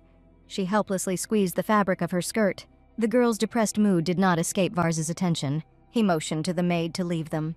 And Metal didn't have to be asked for long. She quickly bowed and instantly disappeared from sight. In an effort to escape quickly, the girl did not stop until she got to her room and slammed the door. She was very, very, very scared. She almost burst into tears there. She was so scared that her hands were shaking, and she was even more nervous because she could make a mistake at any moment and be punished. But the Duchess is truly amazing. Even in front of His Highness, she remained absolutely calm. And she even told Methel that her tea really tasted good, not at all like in reality. The personal maid literally prayed and worshipped the Archduchess. She was like a deity to her. And Methel swore that she would hold on and would never lose to the Duke, and would become the best maid worthy of the Archduchess. However, in reality, Selena did not feel like such a strong woman. Her mood was worse than ever. Vars watched his wife and noted so many different expressions on her face in such a short period of time. She really is a very interesting and sweet person. The man looked at his wife thoughtfully, clearly thinking about something. "How about having dinner together?" he suggested after a short thought. And Selena immediately agreed, literally beaming with happiness, and her joy was transmitted to Vars, stabbing him right in the heart. If he had suggested going for a walk and drinking champagne, perhaps she would not have refused. And while Vars was experiencing moments of joy because of their upcoming dinner, Selena's mood was still gloomy. "Pull yourself together," the girl told herself mentally. She envied Methel because she wanted Vars to pay attention only to her. They had already entered into marriage and lived together for 2 days and 1 night. She had already done all she could do in their current situation. And now she wants to spend even more time with him. Thinking so, she emotionally jumped up from her seat, surprising the Duke. Selena decided she had to be more persistent and asked to be given a tour of the outer palace. Her mood had clearly improved. She looked like a warrior, which did not escape Vars's notice. But the silence between them seemed to last an eternity. The girl was waiting for an answer to her proposal. "Good," Vars Belellus replied, and a barely noticeable, satisfied smile crossed his lips. The girl immediately rose from her seat, intending to fulfill her promise. The Archduke extended his bent arm to the girl for her to grasp. "Let's go." The man leaned slightly towards her, taking a couple of steps towards her. At first, Selena looked at the offered hand in surprise, but this did not last long. Soon the girl extended her hand and they set off on an impromptu excursion. It was a bright sunny day and the nature around seemed to be blooming. Selena walked, holding tightly to Vars's hand, walking measuredly with him, but the young people felt some awkwardness between themselves. However, the man was thinking about something completely different. It seemed to him that it was too gloomy here, and she might not like it. However, the girl noticed a building standing nearby and asked what was there. The Duke replied that the building was rarely used, only when guests arrived or a reception was being held, and that it was currently rather empty. "Ha ha ha ha, that's how it is." Selena seized the opportunity and pulled the man straight towards that building. Vars immediately realized that she was trying to quietly drag him to that building, but he didn't understand why she was doing this. How can a girl who looks like a rabbit have so much power? But submitting to even such a small force was not so bad, he decided. "You say there is no one there." Selena was very serious. If this is really the case, and the atmosphere is right, and luck smiles on her, her little dream will finally come true. And they will be able to kiss for the first time. But she is getting too ahead of herself. Having decided to calm down a little, the girl thought that she first needed to go to this building. As the young people headed towards the doors, someone was watching them. It was indeed gloomy inside, with a huge staircase, wide corridors, and a complete lack of any lighting. Without letting go of Vars's hand, Selena looked around in surprise. "It's really very quiet here," the girl noted. She took a couple of steps forward, stopped in fear. It seemed to her that she heard something. "I think I hear Nephis's voice," Vars said thoughtfully. Selena, slightly frightened, asked who it was. He explained that it was the ghost of a girl who lives here on the 4th floor. "Why did you just tell me now?" Selena cried out in fear. However, the Duke did not understand what she was talking about, so the girl excitedly repeated that she meant a ghost. Still amazed, the Archduke remarked that this did not particularly bother him, and he did not think that there were people in the world who were afraid of ghosts. As if realizing that they were talking about her, Nephis at that moment looked out from behind a column on the 2nd floor. Naturally, Selena saw her right away and was seriously scared. "Let's get out of here quickly!" She fearfully pulled Vars towards the exit. Moving her legs faster, the girl urged Vars towards the exit, asking him to go faster. If you think about it, in this world there really is magic and dragons, and of course there are ghosts. She had always been most afraid of ghosts, but she had forced herself to think that none of this was true. "This won't work here," the girl thought through her tears. She was offended that Vars was treating her too meanly, ignoring the fears of other people. After all, even if he's not interested in her, even if he doesn't care about her, it's still somehow sad. As they emerged from the gloomy building, the gates at the other end of the courtyard were wide open, awaiting a passing carriage. And to Vars's surprise, 4 horses pulled a richly decorated carriage into the palace grounds. However, he was worried about who was patrolling outside at such a time. Although all his guys were even overly diligent, the carriage stopped right in front of them to Vars's surprise. The doors opened and a tall, beautiful, dark-haired woman in rich clothes came out. "Long time no see, brother," she said, looking at Vars. "That's true," Archduke Belellus replied emotionlessly. The relatives exchanged words of greeting, while Selena looked at the arriving guest in surprise. The beautiful woman noticed that her brother had recently gotten married, but Vars rudely replied that it was none of her business and tried to cover Selena with his body. This movement did not escape the notice of the woman, who was very perceptive. Although she was very beautiful, the look in her red, shiny eyes was slightly alarming.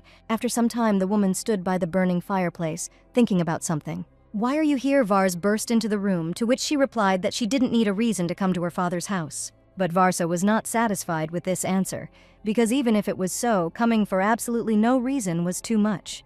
Having no intention of continuing the argument, the woman added that on the way, she had heard news that Vars was looking for a witch. "That's not true," the Archduke replied, instantly irritated. His sister offered to help him with this, but he refused without a second's hesitation. "It seems you have a good relationship with your wife," the guest insisted. They were a family now, so they needed to get used to each other.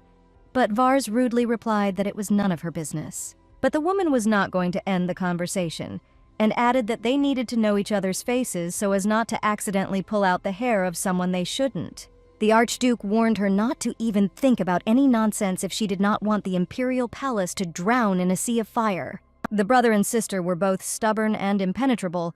Neither wanted to give in to the other. And yet the guest exhaled tiredly, giving in for a moment. "It seems like you've already forgotten about the battlefield and are living your own life," she noted. And she added that she was quite happy about this, happy that her brother had finally found his place. Vars walked nervously and quickly down the corridor. "All witches are so arrogant and cunning they can manipulate you so that you submit completely without reserve. Both the imperial palace and the ghosts do whatever they want, and this greatly irritates him." Walking down the corridor, he couldn't calm down, becoming more and more irritated. But if you think about it, are there any witches who are afraid of ghosts? Witches usually use them as their familiars. There must be other clues to finding Selena. Witches are very rarely afraid of ghosts. Typically, when a witch takes over a body, the original owner's soul is destroyed or trapped. Such an innocent-looking witch simply cannot commit such atrocities. The man's head was filled with different thoughts. He didn't know what the right thing to do was, but he still decided to definitely see this matter through to the end so that the original owner of the body could never return to it. The next morning, Selena was stretching in bed, having just woken up. She had slept well and was immediately interested in whether Vars had woken up. They needed to have breakfast together. Looking around, she realized that Vars Belellus, her husband, was right there in the room. Frightened, she immediately dived under the blanket, hoping that he had not noticed her. How is that possible? Did he really see everything? She had just woken up and her face was probably so swollen, and she had her mouth open and yawning. She didn't even want to think about how she looked now. But at that moment, the man came up to the bed and sheepishly apologized. He didn't want to scare her. Looking out from under the blanket, the girl asked if something had happened early in the morning. Vars didn't know where to start because something had actually happened. To be honest, a very dangerous witch has arrived in Belellus now, and it can be said that she is targeting Selena. But she is just an innocent rabbit who is afraid even of ghosts. If she finds out the whole truth, she will faint. His sister is different from other witches, so she could swallow this girl without even blinking an eye. Vars contacted the Imperial Palace to have her taken away, but in the meantime, we need to be on our guard. What was her intention in staying here until now, he wondered, looking at the girl who had once again hidden under the blanket. Selena threw back the blanket with a battle cry, surprising Vars considerably. Still shaking with fright, she apologized and explained that she was a little surprised by his appearance. The man added that he didn't want to scare her, but she needed to know. Nephis disappeared after they went there yesterday. Maybe she liked Selena. The girl did not understand how the ghost disappeared and how she liked her. Sitting on the edge of the bed, Vars explained that there was a maid who was watching Nephis, but they said she disappeared at dawn. She often preys on girls who are alone and tries to steal their bodies. In fact, his words were a blatant lie. But Selena didn't know this, and so she was genuinely scared. Hiding under the blanket again, "What are you doing?" Vars asked in surprise. "Nothing, so you're saying that it would be better for me not to be alone?" Selena asked, shaking under the blanket. And Vars confirmed this, looking with surprise at the slightly trembling Selena. "Oh, what's there?" he suddenly said, pointing out the window, causing Selena to jump in fright again. "What's going on?" she screamed, clinging to Vars. If only he could. He would like to see something like this every day, the Archduke thought with a grin. "Listen." He gently touched his wife, intending to calm her down. But at that moment, Methel knocked on the door. Then the personal maid entered with a cart, intending to help the lady get ready. Selena, still in the blanket, jumped out of bed, thanking the girl for her help. But Vars didn't like this at all, because just now there was such a pleasant atmosphere. How could such a tactless girl be the maid of the Archduchess? And why did Selena go to meet her so joyfully? He would have immediately replaced her if she hadn't been with Jart's sister. While helping the lady, Methel, of course, noticed the Duke sitting on the bed and was overcome with indescribable horror. A couple of days before, her brother had left her some survival instructions if the master was in a bad mood. Then it was imperative to be close to Her Highness. "This will save your life," Jart said knowingly. Methel promised to remember everything, although it was a little scary. And now she remembered her brother and she became a little sad, which Selena immediately noticed. But the maid couldn't say anything to her mistress and only continued to help her with shaking hands. The clouds over Vars Belellus also continued to thicken, and his gaze became like the gaze of a monster. But then Selena remembered that she would like to have breakfast together in the afternoon. "You'll wait, won't you?" she asked with a smile, turning to her husband. Instantly the clouds over the man parted, and like a soft, cozy teddy bear, he responded with consent. Even the atmosphere in the room became brighter, except for Methel, who was hiding behind the lady in fear. Having finished helping Selena, the girl left the room and leaned tiredly against the door. Her brother was right. "If she's close to Her Majesty, she will be safe. Keep it up." After changing, Selena, accompanied by Vars, headed towards the exit, walking along the open corridor. She noticed that it had definitely become warmer than when she first got here. "Finally, spring has come," the girl smiled warmly. Varsa was interested in what she saw and why she was laughing. "There's a white butterfly there." The girl pointed her finger towards the street, and she added that it seemed to her that they were similar. Vars was very surprised. To get honey, the butterfly needs to find a flower, but there are no flowers here. She has no safe haven and no one to take care of her. And when the wind blows, it is hard for her, but she flies forward boldly and bravely. Selena thought about this when she watched her fly in search of flowers. Listening to the girl's reasoning, the Duke only began to grow gloomier. "She speaks as if she's about to leave this place. Does this mean she is just using him and planning to leave him?" "I can do it," he said, placing his hand on the girl's shoulder. "He can give her a safe home and take care of her. He can really do that for her." Vars felt it with all his soul, that he was ready to take care of her all his life. Such frank words that he spoke also impressed Selena. And although the Archduke spoke sincerely, he thought that she should not dare, even in her dreams, to leave him and fly like a butterfly. Flowers, honey, whatever, let her just tell him what she needs and he will get it by any means necessary. Even though Vars said such pleasant words to her, the man looked quite frightening. Selena was surprised to see that he was angry and was scared. Did her words sound like she was complaining about the danger? So he says everything through clenched teeth. She wants to improve their relationship even if it takes a long time. And if she can't, she wants to at least be a good friend. "Maybe we should go out together," the girl asked pleadingly and confidently at the same time. Such openness surprised Vars, who did not expect that the girl would still treat him so warmly. And although he really wanted to, he was embarrassed and not sure that it would be possible. After all, his sister is just waiting for a chance to get to know her better, and perhaps even do something with his wife. His crazy sister would never come here just like that. On the one hand, he would like to lock Selena up and make sure they never meet. But he literally sees everything she's thinking about how she wants to go on a date with him. But for some reason, he doesn't answer. It would be great to go for a walk together. But why is he silent and all that stuff? "Is there a place you want to go?" the man finally asked, holding out his hand to her. "To the market," the girl answered without hesitation, placing her large hand in his. After all, at the market you can look at all sorts of things and eat a variety of snacks. However, Vars was worried that if she heard the rumors about him and learned the whole truth, would she still smile and hold his hand? He hesitantly squeezed her small fingers in his hand. Then he grabbed the entire palm, intending to never let go. Vars added that he wanted to tell her something, namely that the woman who met them yesterday was his sister. These words stunned the girl because in the original there was nothing like this. But why didn't he introduce her yesterday? It turns out she ignored her sister-in-law. This is the worst first impression you could make on your in-laws." At this time, Vars asked her if her memory had returned, and the girl immediately answered that it had not yet.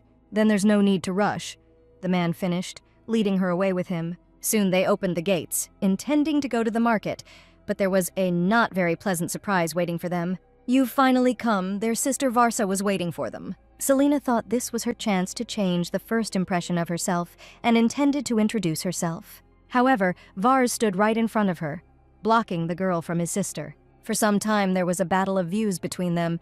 Neither of the relatives wanted to give in to the other. But this did not stop Selena, and looking out from behind Vars, she nevertheless greeted his sister, introducing herself as the wife of Archduke Vars Belellus, Selena Belellus. "I just found out that his older sister came here.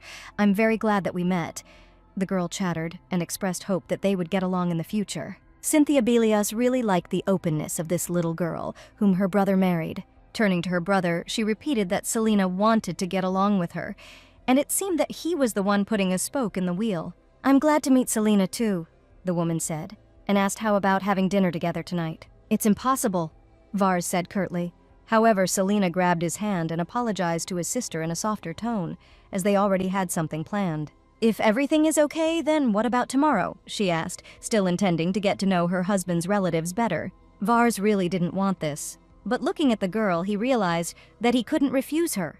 The guest also noticed that, although the brother did not want this, he could not even open his mouth in front of his wife. So he had met the one he needed, the woman thought, and replied that it was a good idea. The Belellus Palace was built to block the path of the monsters descending from the northern permafrost mountains. Over time, the monsters became fewer, and the palace began to be overgrown with people. The Duke allowed them to settle here and provided passive assistance. When word spread that the ruler of the local lands was taking good care of the people who had difficulty making a living began to flock here from all corners of the empire. The opening of the mine made it possible to provide for the life of the rapidly growing population in the north. A large number of deposits of magical ore were formed, which appear when the skeletons of dragons have been lying there for a long time, so there were no particular difficulties.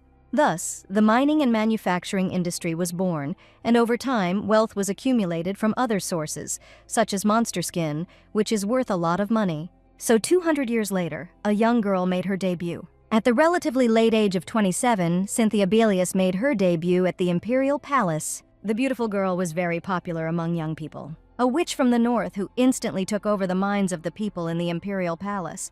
Soon after her arrival there, the territory of Belellus became a duchy. When the mandatory limitation on tribute and troops was lifted, the Duchy of Belellus became so huge that no one could surpass it. Selena read all this in a book she took from the palace library, and it impressed her greatly. The brother and sister work hard both within and outside the duchy, and together they have raised the status of the country. Although they spoke in a cold tone, there was no sense of hostility between them. Selena thought that this was the real family she never had. Suddenly, someone called out to the girl, and she turned in that direction. Methel was walking towards her and asked if she was out for a walk and where the other maids were, with a young man next to her. The maid happily introduced the young man as the doctor who had helped her when she was on the verge of death, and simply an amazing person. The young man bowed gallantly, noting that he was glad to meet Her Highness. "I hope we get along." His violet eyes looked straight at Selena. There was nothing unusual in his behavior, and Selena ceremoniously continued the conversation, but something made her surprised he seemed familiar to her. She froze, unable to utter a word, and the young man asked if she wanted to say something. Laughing awkwardly, she replied that nothing, and that she had simply made a mistake. "Your Highness, what do you plan to do next?" Methel asked her, while the stranger behind her simply smiled calmly. However, the next moment, when Selena was not looking, the young man's gaze sharpened. Selena told Methel about her plans for the day, and the maid asked with horror if she was going to the market with her master. "Yes," the girl answered, beaming with happiness, very pleased with the upcoming trip. After some time, she walked arm in arm with Vars towards the entrance to the village. The girl now seemed to be glowing from within. Her mood was very good. "Let's buy some goodies and eat them by the fountain," she suggested, turning to her husband. Vars said nothing in response and only nodded his head affirmatively. Grabbing the man by the hand, the girl moved on with a calm soul. Initially, it was beyond her power, but now he follows her wherever she wants. Selena was simply delighted. Soon they came to the market square, where there were many people busy with their own affairs. But as soon as they entered the square, The hum of the village seemed to die down somewhat, and all eyes were turned towards them. Vars knew it would be like this. He had been through a lot in so much time. Such a hostile atmosphere must have confused Selena. The man lamented that he was so out of his mind that he allowed this to happen, but the girl only squeezed his hand tighter, distracting him from his dark thoughts. "What kind of snacks do you like?" She smiled brightly as she asked. "What, apples perhaps?" she asked again, but the man did not answer. The Archduke was still irritated by the reaction of the inhabitants to his appearance, but Selena was nearby and did not let him get angry. "I like apples." He just realized that he really liked them. Then the girl pulled him towards the counter, offering to buy some apples first. Her cheerfulness somehow spread to him, and Vars was unable to pay attention to anything but his wife. Although Selena tried her best to remain cheerful, she was still in shock at what was happening around her. "It's not even anger, that's why there's such a gloomy feeling in the air." Everyone here looks at Vars with fear in their eyes. They are afraid of the person who will protect them if they are in trouble. It's so lonely. No wonder the husband is really lonely. That's why she grabbed her husband's hand even tighter, thus showing him her support. After they bought the apples, they sat down by the fountain in the middle of the market square. When the man was about to start eating the apples, Selena snatched them from his hands, asking him to wait. She took out a handkerchief and wiped the apple with it very carefully. This action surprised Vars very much. He did not understand why the apple was being wiped. The diligence with which she did this made him laugh slightly. His smile did not escape the girl's attention, and she was very happy about it. Still, a smile suits the Archduke, and it made her soul feel so light. Returning the peeled apple to him, the girl added that if she did it this way, it would taste better. And since you can only eat a certain number of apples per day, it is better to eat them when they are at their most delicious. Vars looked in surprise at the shiny apple in his hands while the girl peeled her own. He then looked up at the bright sky above, feeling strange feelings inside him. This must be the very feeling of happiness. Soon a crunching sound was heard, and each of the young men began to eat his own apple. However, the girl was not completely calm, and was closely watching the reaction of the man sitting next to her. Is it possible now, she asked herself mentally. Yes, now or never, she was determined. Vars noticed the girl's unusual behavior, so she looked at her questioningly. At that moment, Selena turned to face him and winked playfully. From such an unexpected action, the man literally choked on the apple and began to cough. "You're okay." The girl patted him vigorously on the back while the man bent over. He didn't understand what he had just seen with his own eyes. If he wasn't imagining it, Selena winked at him. If a girl winks, it means she is interested. "It's like my subordinates squinting their eyes to attract girls' attention," he suddenly compared. But wasn't this followed by a cruel failure in the attempt at seduction? "It happened to me." The Archduke was in a state of shock. He turned sharply towards her, wanting to make sure that his vision had not deceived him, but Selena had already turned away from him, embarrassed by what she had done. And while the man was trying to figure out whether she really did it or whether he had imagined it, the girl tried not to look at him, but his patience ran out, and Vars asked directly what she had just done. Such pressure took Selena by surprise. She didn't know what to say. Thoughts were spinning in her head. She didn't understand what to do. And the first thing that came to her mind was to answer that she had a stomach ache. But she immediately thought that if she felt bad, then Vars would most likely worry. And so she immediately quickly started chattering that this was not what she meant. The apple was so delicious that for a second she thought her stomach hurt, and she laughed nervously, blushing like a tomato. She reproached herself for what she did. Was she crazy? Why did she do such a thing? But she can't tell the truth. Judging by his reaction, he's not happy. At this time, the Archduke considered himself a complete idiot, that he could not even understand what was going on, how absurd it was. So they sat there flushed, feeling the awkward pause between them. And yet she was so sweet, he thought, while Selena thought he was so cool. After a walk to the market, Selena Belellus took a bath in her room. As she sank into the water, she thought that Vars was a fool. She didn't have a grimace of pain on her face, so why was it so easy to convince him? And how could he not understand what a wink meant? He probably just wanted to turn away and pretend he didn't notice her wink. But it would be better for him to be just a fool who didn't notice anything. And if Vars pretends not to notice, then her cuteness just sucks. It's all very sad. Sitting in the bathroom, Selena suddenly felt a cold breeze blowing, and she immediately remembered Vars's words about how the ghost often hunts girls who are alone and tries to steal their bodies. She instantly jumped out of the bathroom in fear. Since the inner palace is now restricted, only 5 people can now freely enter and exit from here. Several maids arrive at dawn under Anna's direction to work and then leave. Anna is busy with dinner now. Methel should have finished by now. Jart simply cannot come here, as he is busy with work and has no right to enter the mistress's room. In the evening silence of the palace, a shrill, frightened cry was heard. I'm alone now, Selena thought with horror, instantly wrapping herself in a towel. Without looking where she was going, she rushed out of the room. Vars warned her not to stay alone, but she forgot. The girl ran away, calling herself a fool and an idiot. And now, at the end of the corridor, Vars's room was visible, and she prayed only that he would be in the room. Without a second's hesitation, the girl threw only a light cloak over the towel and burst into the room without knocking. In front of her stood Vars Belellus, who was getting ready for bed and was undressing. Selena was relieved to see him right in front of her, but the man was quite surprised. There were tears in the girl's eyes, and she could barely hold back the sobs that were bursting out. Still, the sight of his wife on the verge of tears made Vars worry about what had happened to her. The fire crackled merrily in the fireplace, devouring the carefully added wood. Vars sat on the floor next to his own bed, while Selena, wrapped in a blanket, sat on the bed and warmed herself by the fireplace. He had literally been forced out of bed, and now he was lost in wondering what had happened. The girl was still scared, so she carefully slid down onto the floor with the blanket and sat down next to the archduke. Moreover, the tearful girl also pressed herself against him, seeking protection and comfort. Vars, not expecting such a reaction, took a closer look at her. What he saw surprised him. Selena's hair was wet, drops of water covered her barely clothed body, and the light raincoat didn't even cover the bare knees. Noticing all this, Vars Belellus blushed from embarrassment and the realization that her clothes were so thin, and under the cloak nothing was visible that he would like to examine. But these thoughts made him blush even more. But if he asks her what she has under her cape, she will take her for a madman. He can already even hear such an answer. The archduke exhaled calmly, trying to calm his wildly beating heart. "What were you doing?" he asked the girl in a calm tone. Then Selena, wrapping herself in a cloak, replied that she was just washing herself. "That's how it is," Vars answered, as if nothing supernatural had happened, but emotions were raging in his soul. He wondered why she came to him like that and wanted to ask so many things, like why she was crying. But if he asks something, she will immediately leave, and he doesn't want that. When the girl's emotions had calmed down a little, she leaned tiredly against the man's strong shoulder. Covering her mouth, the girl yawned. The incident in the bathroom made her quite nervous. But this development of events pleased Vars.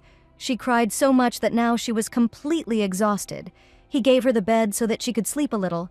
So why was she nesting nearby? "Isn't it cold?" he asked, turning to the girl. But when she asked in surprise what he had said, the man explained. He added that she was still wearing just a thin cape. The girl looked at him in bewilderment, and then the meaning of his words dawned on her and she was horrified. In fact, she ran out of the room literally naked. She had nothing under her clothes. And she completely forgot about it, but did he really notice? What if he thinks she's a pervert? What a shame! Vars stood up from his seat, and the girl thought that he had finally noticed how she had disgraced herself. But the man simply walked over to the fireplace and added more wood for warmth. And then he returned to the place next to her, which made the girl very happy, since she thought that he had not noticed anything. The man closed his eyes in exhaustion, thinking that she had once again come up with something for herself and was now sitting there smiling. The sight of her tears made his heart clench. But if she continues to smile like that, he will want to make her cry, so that she will cuddle up to him so touchingly. What is he thinking about? Vars was horrified by his own thoughts. Each of those sitting on the floor in front of the fireplace at that time thought only about how the other would not find out his innermost thoughts. The next morning was no less sunny than the previous one, and outside the window, the birds were chirping cheerfully, awakened by the coming spring. Jart politely knocked on the master's door and asked permission to enter. There was no sound from the room, and the knight himself opened the door, eager to talk about business. But he immediately stopped short, noticing long blonde hair on the gentleman's bed. This vision somewhat stunned the archduke's assistant, and he froze in place. Then he hurried to close the door and recoiled as if he had seen something he shouldn't have seen. Sitting on the floor of the corridor, the knight slowly realized what had just happened. At that moment, the door of the room opened slightly, and Archduke Belellus appeared through a small crack, asking what he wanted. Vars left the room, and Jart continued his report that it looked like the witch was in the north at the time, and it would not be easy because the witches had been notified that if their true identity was revealed, they would be in trouble, but they were keeping an eye on her for now. He took the documents that the assistant brought and began to study them carefully. They stated that several merchants had seen a witch near the south wall about 15 days ago. Her entire body, face, head, and even fingers were carefully bandaged, and after the Archduke's wedding, she disappeared without a trace. Among witches, there are sometimes those who dream of eternal life. Is it possible to find a living body after having abandoned one's rotting one? It's even better that if the body wasn't her goal from the beginning, she won't try to go back. Find her, no matter how difficult it may be, Duke Belellus ordered. And he ordered to find her weak spot, be it a dying body or a family member that she was hiding. No matter how cowardly Vars acted, if only he could keep Selena close to him. No matter what her past is, what her goals are, if she wants to leave him, then he needs to know her weakness in order to seize at least such an opportunity.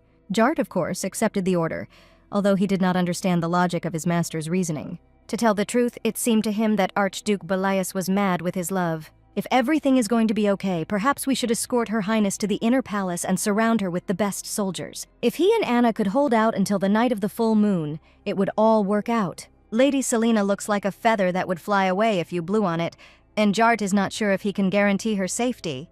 Perhaps it would be worth taking her away from the palace. But this thought was immediately discarded, because the big and scary bear would certainly be looking for his little rabbit.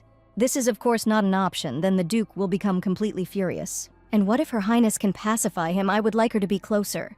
But this scenario is one of the most dangerous, so all we can do is pray. After listening to his assistant's report, Vars returned to his room and leaned heavily against the door. Thoughts were racing through his head, but they were all about just one person. About a small, fragile girl sleeping peacefully on his bed. No matter how much he looked at her, she was still just as beautiful. It's good that she sleeps so soundly, the man thought, leaning closer to her. The girl's legs moved slightly under the blanket, revealing themselves even more. This made the man close his eyes as he thought she was not wearing any clothes. In general, Vars thought that she was a timid person, but how could she sleep in such a defenseless state? True, the man began to get angry at her naivety while the girl slept peacefully by his bed.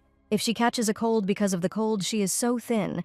Vars was indignant, throwing several blankets on her one after another. Selena ended up literally buried under a pile of warm blankets, but continued to sleep peacefully. And Vars, with a sense of duty accomplished, decided that he needed to wash up and come to his senses. But as soon as he left the room, Selena instantly opened her eyes. He really went to wash himself, he just left. The girl was surprised. In fact, she was sleeping lightly because of the ghost, and when the door opened, she woke up and just lay motionless. And then Vars drilled her with his terrible gaze. They hadn't even kissed yet, wasn't he getting ahead of himself?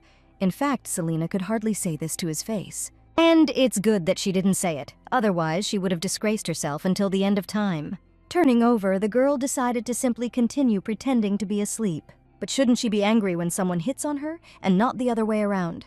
And suddenly she remembered the reason why she came into her husband's room in the first place. She climbed out of bed with the blanket and headed towards the bathroom door. And she sat down next to him, justifying herself by saying that there was a ghost there. If Nephis showed up now, she would instantly start tugging at the door handle. Trying to clear his head, Belellus took a shower. But the thoughts did not want to be organized, they jumped from one to another. If a person is as experienced as he is, he will be able to sense someone's presence outside the building. And now, while he was taking a shower, he felt that someone was right outside the bathroom door. He almost saw her silhouette sitting on the floor by the door. Because he knows this, even a cold shower does not calm him down. Being under the stream of water for a long time, he still felt that she was also still behind the door, trying to kill him or something. What kind of torture was this? He remembered how she, like a little rabbit, said she was afraid of a ghost. In fact, at that moment, she looked very cute, with her thin and restless voice. If he opened the door, he would run into Selena, he thought, putting on a robe after a shower. Seeing each other in a robe, they really are like husband and wife. The door opened so suddenly that Selena was scared and happy at the same time. Tears instantly appeared in her eyes. The girl was truly scared. She sat on the floor, huddled under the blanket, shaking, while Vars towered over her like a huge statue.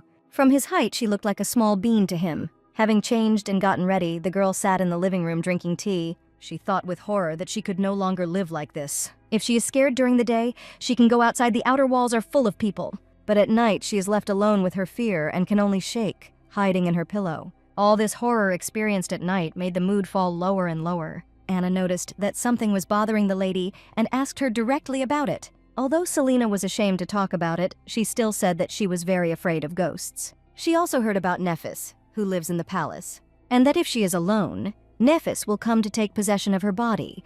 That is what worries her. Anna listened carefully to the lady and then told her that Nephis is a spirit that belongs to the owner. She knows etiquette, respects the living, and faithfully serves the family of the archduke, so the lady has no reason to worry. The ghosts strictly guard their territory. The entire palace, including the inner and outer, is Nefis's territory, so other ghosts cannot appear here without her permission. So there's no need to be afraid, Anna finished, which made Selena extremely irritated. She also remembered Vars's words that he didn't think there were people in the world who were only afraid, and now everything became clear. The ghost here and the vengeful spirit she was thinking about are two different spirits. And Anna added that Nefis is very kind and a little timid. If she knew that the lady was afraid of her, she would not have come close. Selena's imagination immediately conjured up a pale, friendly ghost who greeted her cheerfully. She breathed a sigh of relief, imagining that the ghosts here were just like pets, and realized that now she was not afraid. But at the same time, another thought occurred to her. The way she ran quickly from that empty building and hurried Vars to go with her, and how she burst into his room last night, running away from a ghost. How funny it all must have looked from the outside. The Duke must have died laughing watching her horror. It turns out that you knew everything, but pretended not to understand. It dawned on the girl. Selena was overcome with so many different feelings: resentment, anger, frustration. She felt like a rude fool, and she decided to sort this out soon. But there is no time yet, because she wants to look beautiful during dinner with Vars's sister. Deciding that she would deal with it later, she asked Anna to help her prepare. As the sun was setting, it cast a soft golden light over everything around. Cynthia Belellus was waiting for the guests to arrive in her room. Vars and Selena didn't keep them waiting long, and the girl greeted them in a friendly manner and asked how long they had been waiting. "Not at all," Cynthia replied, rising from her chair. Selena noticed with delight that the woman's smile was exactly the same as Vars's. Making small talk, she said she was so glad she could see the sky and the stars, and the breeze was so cool. Vars decided not to get involved in this small talk, but Selena decided otherwise. She elbowed her husband in the side with all her might to get him to join in the conversation. The man looked questioningly at his wife. She looked very unfriendly, because the girl still had not forgiven him for the joke about the ghost. Now she understood that he would not cause any harm. They all went to the dining room to have dinner, and Selena told them that she had seen a butterfly the other day, so she thought that everything would bloom soon. "Is it really so cold in the north even in summer?" she asked, smiling. Cynthia didn't really join in the conversation, but she was surprised by the behavior of her brother's wife. Usually the noble ladies she met told her different things when they first met. She didn't always keep up the conversation because she wasn't interested in it. But most ladies are afraid of dying and therefore hardly open their mouths. Sometimes those who stayed long and were friendly turned out to be flatterers. This girl doesn't give that impression. Is she stupid, naive, or so pure, the woman wondered. And this fool, her brother, follows her around like a faithful dog. Smiling at her thoughts, the woman decided to keep the conversation going. "Yes, I'm also waiting for summer," she replied, extending her hand to the girl. Selena was surprised by this answer from Vars's sister, but Vars himself was more surprised by his sister's reaction. The girl took Cynthia by the arm and they continued on their way. Ignoring her brother, the woman, arm in arm with her new relative, went to the dining room, and Vars could only look after them in surprise and bewilderment. The evening passed smoothly. Everyone enjoyed their own food. However, Vars noticed with surprise that his wife, for some reason, did not even look him in the eye today, and wondered what he had done. It was probably because of his sister. They had only recently met for the first time, so Selena was being careful, he decided, while putting the cut pieces of meat on her plate. "How are things in the capital?" Selena kept up the small talk. "Everything is the same as here," the guest answered her daughter-in-law's question. "Still, I think the capital has a lot of beautiful buildings and unique places," Selena added, beaming like the sun. At this point, Cynthia asked Selena what it was like in her homeland, to which she replied that in the southwest there were a lot of flowers and it was very humid. But she immediately stopped herself, realizing that she had just said too much. Selena wondered if everyone had noticed what she had said, as if her hometown really was in the southwest. She still clearly remembers all 29 years of her life in Yumi's body. But her homeland is not the southwest of the empire, it is South Korea. She thought with horror that her mood had been spoiled by such a small oversight. Vars thought with a chuckle that this poor witch had forgotten about her amnesia. Or maybe she found out about her hometown in advance, well and good. But that wasn't what worried him, and what worried him most was his own sister. She knows so much about his wife. She probably already guessed that Selena is a witch. If so, it could be dangerous for his little bunny. All magical powers on Earth do not decrease or increase. In order for a witch to increase her power, she needs to absorb it from someone, and this means multiple victims among other witches. As Vars knows, Cynthia has already absorbed more than 10, and he can't even imagine how strong she is. If the sister thinks that this power is not enough, then she can target the little rabbit witch, and then Selena will have no chance against the Empress. Vars clenched his fists tightly. Get up. He instantly grabbed his wife's hand, insisting on his own. Vars thought that it was time to end this family feast for today. Without saying another word, he quickly led his wife away from the table. The young people walked down the stairs, none of them wanting to talk to each other. However, Vars noticed how the girl's mood changed.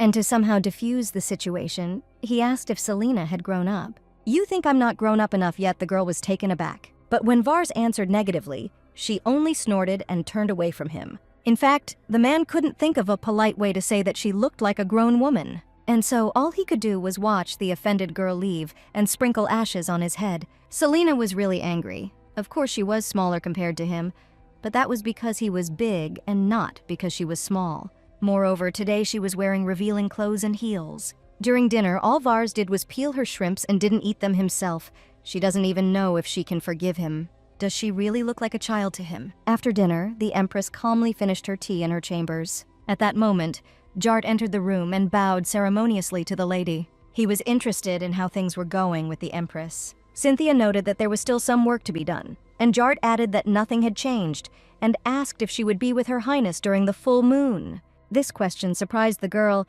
She sincerely did not understand why she would do this, but the knight was quite shocked by her answer. He thought with horror that she was already close to refusing, and in a panic, he looked for ways to achieve consent. Even if he tried, it wouldn't work, so he dropped to his knees and begged her to answer what he could do to make her happy.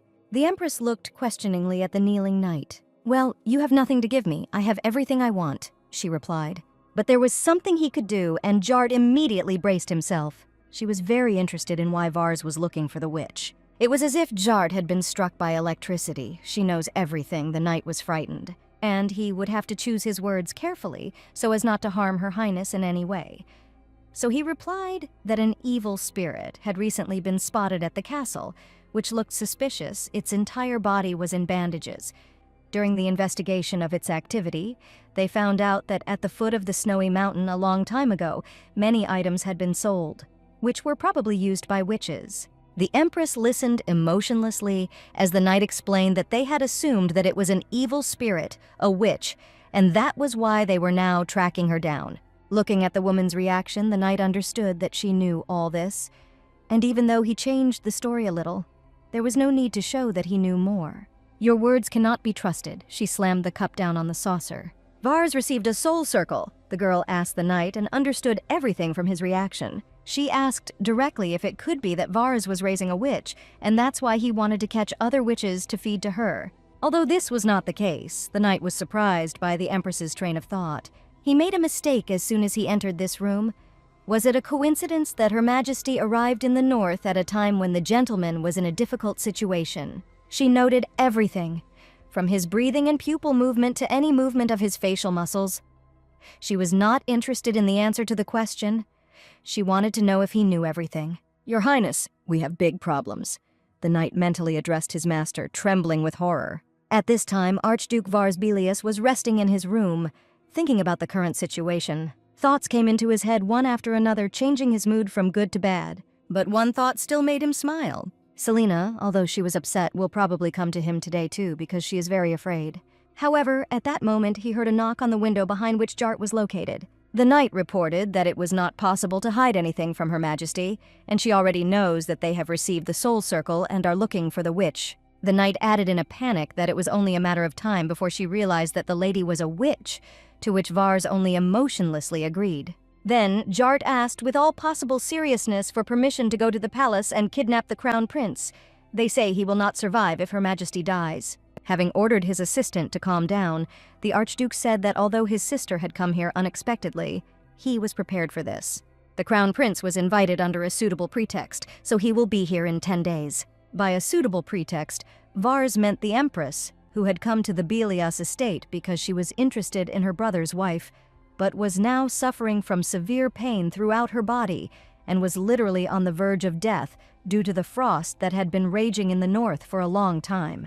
Even being bedridden, she continues to call for her son if he is a real son. He should come quickly and show himself to his mother before something terrible happens. There is a high probability that the emperor will come with the prince, but nothing can be done. But in reality, Vars knew his sister better than anyone else. If she wants something, she will definitely get it, and if necessary, she is even ready to deprive her opponents of all limbs. We need to come up with a plan before she turns her attention to Selena even more. They must keep their sister's beloved son close to them as insurance. Then she won't be able to act quickly without fear of harming her own son. It would be good to find that strange witch in bandages sooner, but it is better to work covertly than quickly, so it is worth being careful not to give the sister any more information, Vars added. Jart was about to leave, but Vars asked about his sister Metal. The gentleman seemed very interested in whether she had truly recovered completely. In fact, Vars is irritated that she keeps coming between him and Selena. The knight did not understand at all why this interested the gentleman, but she answered in the affirmative, which made Vars Belellus wilt. If she were just a little sick, he could use her treatment as an excuse. And so he only became more irritated, remembering how the maid interfered with his relationship with Selena. Jart understood everything differently than it actually was, and was touched by the fact that the gentleman opened his heart to love and could now understand the feelings of other people. For him, too, family is more precious than anything in the world, and for Her Majesty, the Crown Prince is the main treasure. After he encountered perhaps his only weakness, his humanity was awakened. Finally, spring had come to the north. The knight rejoiced. The joyful knight said that thanks to the care of the master, his sister is now in very good condition. Her eyesight is also good, and she can move normally, so she does not need additional treatment. Vars was tired of listening to the knight's rantings, and besides, he missed Selena very much. At this time, the girl went out onto the balcony to breathe in the fresh evening spring air. There were billions of stars shining in the sky above her head. It really was a beautiful place. A sound below caught her attention, and looking down, she saw a rider on a horse. It was Archduke Vars Belellus himself out for a walk. She looked at him with admiration. This man was her husband, the most reliable and handsome man in the world. Come to think of it, what happened to that man named Robin? If Selena hadn't known Vars so well, she would have thought that he had long since been eaten by rats and birds. But when she got to know him better, he turned out to be completely different. He is amazingly kind, caring, a little shy, but very attentive. The girl also remembered that he also gave her a bracelet. She immediately lifted her skirts to look at the gift dear to her heart. But she was interested in how he was filming. After all, it was Vars who gave it to her, and she wanted to treat it with care. But no matter how she twisted it, she couldn't see the clasp anywhere. The girl thought about it for a bit, but decided not to strain herself too much, because later she would ask Vars everything she wanted. And from these thoughts and pleasant memories, I blushed slightly. Although he is a little harsh, he is a good husband for her. Of course, his joke with the ghost was a bit harsh and hurt her a lot. But at least Selena doesn't think he would hurt someone without reason. Most likely he sent Robin to his hometown. He also warned him never to come to the north again. The beautiful girl looked dreamily into the distance from her balcony, breathing in the fresh evening air. But she was interested in where the soul of the real Selena, in whose body she found herself, went. Originally all this was supposed to belong to her, but she wants to stay here forever. Does that mean she is greedy? She genuinely feels sorry for the real Selena. But maybe I should pretend she doesn't know anything and just move on. All this time, while Selena was thinking on her balcony, Vars was watching her carefully. And the girl's face was so pure, open, and inspired that it was impossible to take your eyes off her. This incredibly beautiful witch is my wife, the man thought with delight looking at her. Maybe she will come to his bedroom tonight too. A new day has arrived, brightly illuminated by warm spring sunlight. The man's foot drummed nervously on the floor. Vars Belellus sat on his chair like a statue and was indignant about why she hadn't come yesterday. He decided that it was nothing to worry about, and he waited for her at the table in the hope that he would be able to meet her. And the girl didn't keep him waiting. She came up to him with a smile and asked how he slept. In fact, the Archduke could not sleep and asked, slightly irritated, why she had not come yesterday. Selena sincerely didn't understand why she had to come to him yesterday at all. Then the man explained that he thought that she was afraid of Nephis and would come to him. The girl's mood instantly changed. She confirmed that this had happened before, but took a few steps back from him. Pouting, she added that he had made fun of her when he told her about Nephis. It was very mean. Forgive me, Vars immediately bowed his head, feeling guilty. He added that he was wrong and asked for an apology again, looking very sincere. The girl opened one eye, thinking that she was not really angry anymore. But she likes how awkward he looks when he asks for forgiveness. And yet, one must know one's limits, she decided, and extending her hand to him, ordered him to take her to the fountain in the market. This attitude from the girl slightly offended Archduke Vars Belellus, but he could not refuse her. Even though she treats him like her subordinate knight, he decides to play along and extends his hand in return. "It's an honor for me," he added, kneeling before her. And so the girl looked tenderly at the man sitting next to her. Vars also looked at her, slightly embarrassed by her direct, open gaze. They sat together by the fountain in the market square, enjoying each other's company. But the sweet couple had some involuntary observers. The Empress looked at them from the window of her hotel room and was surprised that they weren't ashamed to sit like that. At the same time, she asked her subordinate what was going on with the investigation and received the answer that they had begun to act much more covertly since the morning, which was why the investigation was progressing more slowly. Well, she let them know that she had started an investigation, so it was expected. Despite his stupidity, he is a beast on the battlefield. If the Northerners had conducted a quick investigation and used the overwhelming force of Vars, they would have brought the matter to an end. The main thing is not to block access to information, but to hide and keep silent about it later. In fact, Vars is not a nice guy at all, and her idiot subordinates don't even know how to get information. On the other hand, this girl looks like a small, weak, smiling animal. "Devon, find the witch," she ordered her subordinates. "Let them comb the area from Belellus Palace and the surrounding lands to the 10th Millennium Snow Mountain itself and the borders of the central region, not forgetting to search the villages adjacent to the mine."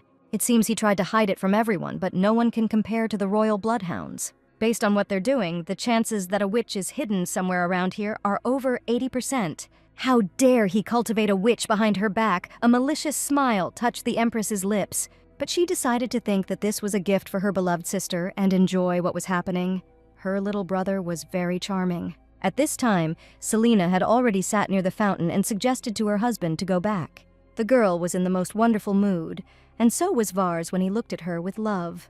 They passed by a shop with jewelry, and the girl lingered for a moment looking at them. The Duke slowed down next to her, looking in surprise at what she was interested in. The girl's attention was drawn to the elegant blue hair clip, but after a few moments she turned around and continued on her way as if nothing interested her. Selena's long blonde hair flowed beautifully in the wind. The man thought, if her hair is so long, then she definitely needs such things, but for some reason she decided not to buy them. And he followed the girl, but was stopped by someone's tenacious hand. His gaze instantly sharpened. Who dared to grab him so brazenly? But when he turned to look the man in the face, a frightened cry escaped from his throat. "Buy it, idiot!" His sister herself stood in front of him, just one step away from rage.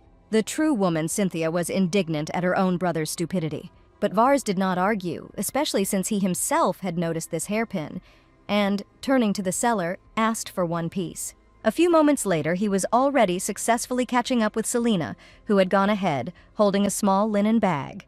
The girl noticed that he returned quite quickly, and she added that she didn't call him because it seemed he was talking to his sister. At this time, Vars thought that he, apparently, was not the only one who was afraid of his sister after all. She was a witch. Selena began to look around, wondering where Cynthia had gone. But when the Archduke asked why she was interested, she hesitated a little, explaining that she was worried because she did not know the rules of aristocrats, and she thought that it would be better to take his sister to the inner palace, if Vars did not mind after all.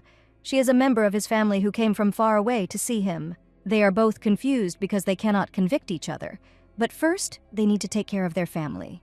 The family, from these words of the Duke, was filled with such a pleasant feeling that he had never experienced before. "I don't mind, I'll tell her," he answered softly, giving the girl his hand. But already in the room, he bitterly regretted his words. He was so intoxicated by that atmosphere that he probably went crazy. Why did he blurt that out?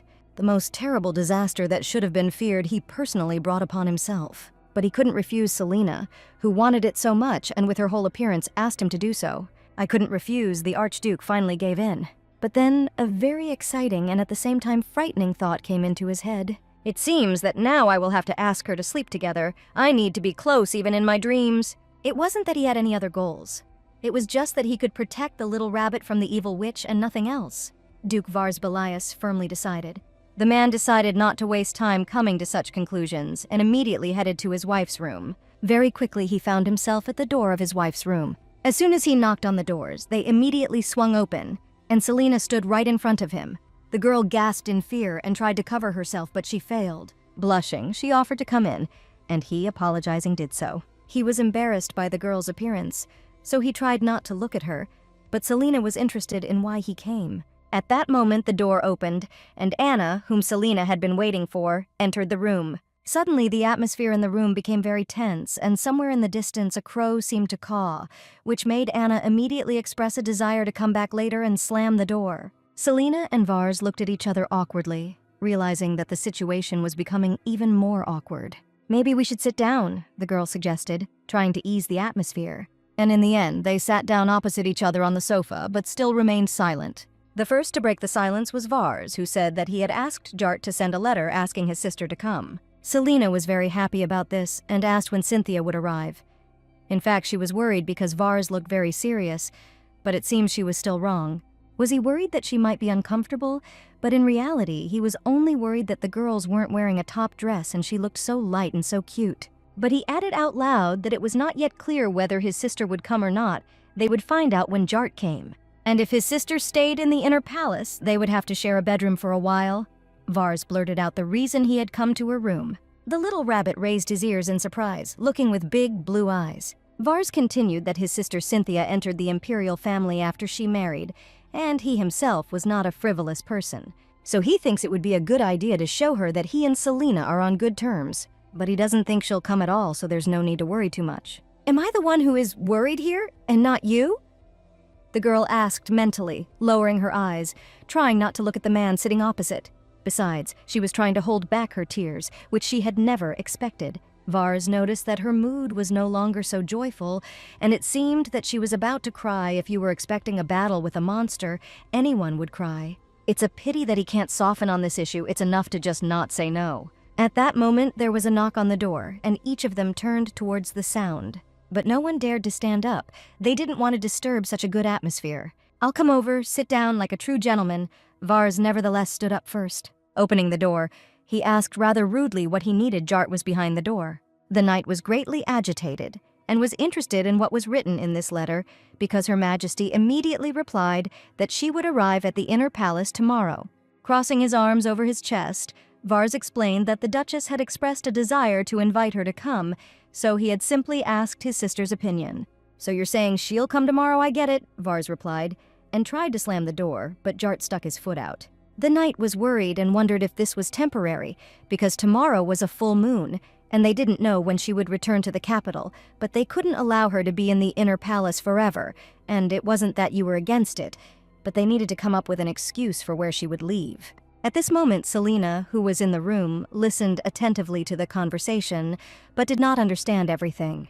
An awkward silence fell between Vars and Jart, each thinking that something unnecessary might have been said. Jart was most worried that tomorrow's situation might look like an eagle had been released into the forest with squirrels, and that was definitely not something he could allow. "Full moon," Archduke Belellus drawled. And he added that in any case, they would sleep in the same bedroom tonight, at the same time ordering Jart to tell Anna to move the Duchess's things to his room. Without listening to the knight's objections, he persistently escorted him out of the room.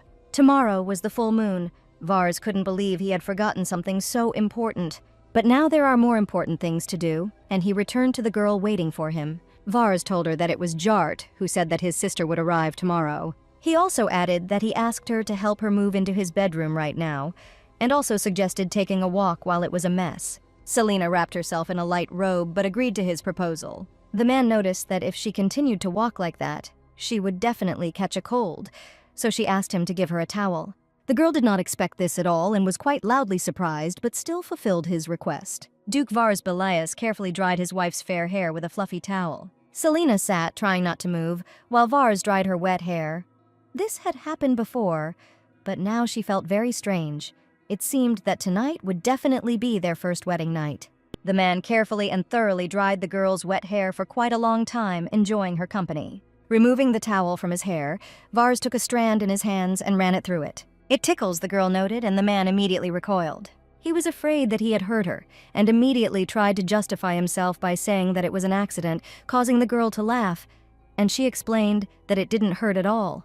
And she thought that, on the contrary, these touches seemed so pleasant and gentle to her. Sitting like this with him in front of the fireplace, she forgets all the bad things that happened, and her heart flutters again. A few hours later, deep night fell on the palace, and the young people returned to the room. It seemed that everything was ready, and they could go in. It seemed like nothing had changed in the room. There were only things from the closet and the girl's dressing table in it. If they were to live in the same room with Vars, would his attitude towards her be the same as before, when he so tenderly dried her hair? If he acted this sweet every night, her heart would stop completely. At this moment, Selena was worried about something else that would spoil her mood enough. Vars was still standing at the threshold of the room, and the girl thought that he was going to come in. "I need to go somewhere. Go to bed first," he said in a colorless voice and left the room. Selena didn't even have time to be surprised before she found herself completely alone in the room. The man instantly slammed the door and leaned against it from the other side.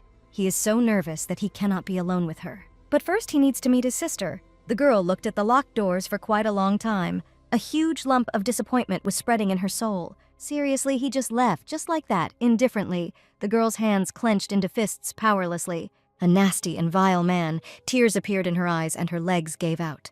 Why did I even like him? She lowered her head and burst into tears. No one in the palace could even imagine what Selena Belellus was feeling behind the closed doors of her husband's room. The Duke at this time went to the room where his sister was located. He gently knocked on the door and took a step forward into the room. A voice came from the half-open doors inviting him to come in, which Vars did, accompanied by a very strong, unusual smell. Cynthia sat at a table covered with all sorts of containers and, without turning around, asked what he wanted. But the brother still did not dare to say anything and stood silently watching his sister. "How should I know if you remain silent?" asked the Empress. But Vars countered that it was hereditary for them after all. She spent more time with her parents than he did, hadn't she heard anything? And now Cynthia remained silent in response, not rushing to answer his question. "Do you remember the story about the witch Belellus and the giants she finally turned and asked her brother?" Vars remembered that when he was little, his mother told him this tale before going to bed. Yes, this story was passed down from generation to generation, like the myths about the foundation of the world. When the first great Duke Levidas Belellus came to the north, there was already a witch and 2 giant brothers living in that place. They showed friendliness to Levidas, and the story goes that soon all 4 became friends and laid the foundation for the development of the north. The giants who have mastered the power of the ancient demon Crodon are radically different from the witches. They are hybrids born between Crodon and a human woman, and they directly inherit the demon's power. It was an offer for their family to receive help from transcendental beings. After the curse of Vars first appeared, Cynthia researched everything related to it, but found nothing that suggested someone was deliberately trying to hide it. As Vars knows, the average age at which noblemen in this country marry is around 24, 28 years old. This is a big difference from their family, where they get married at about 18 years old. Isn't it strange?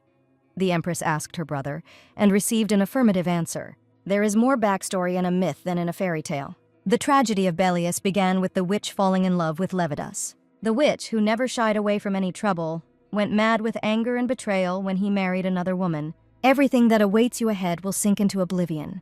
This is the curse she bestowed on Belellus. But not all of the friends cursed Levidas. The giant, the respected eldest of the brothers, blessed the couple's eternal love. The giant, the mischievous younger brother, was full of curiosity to know how the couple's first night would go, but Levidas caught him and scolded him. However, he had no evil intent and was forgiven.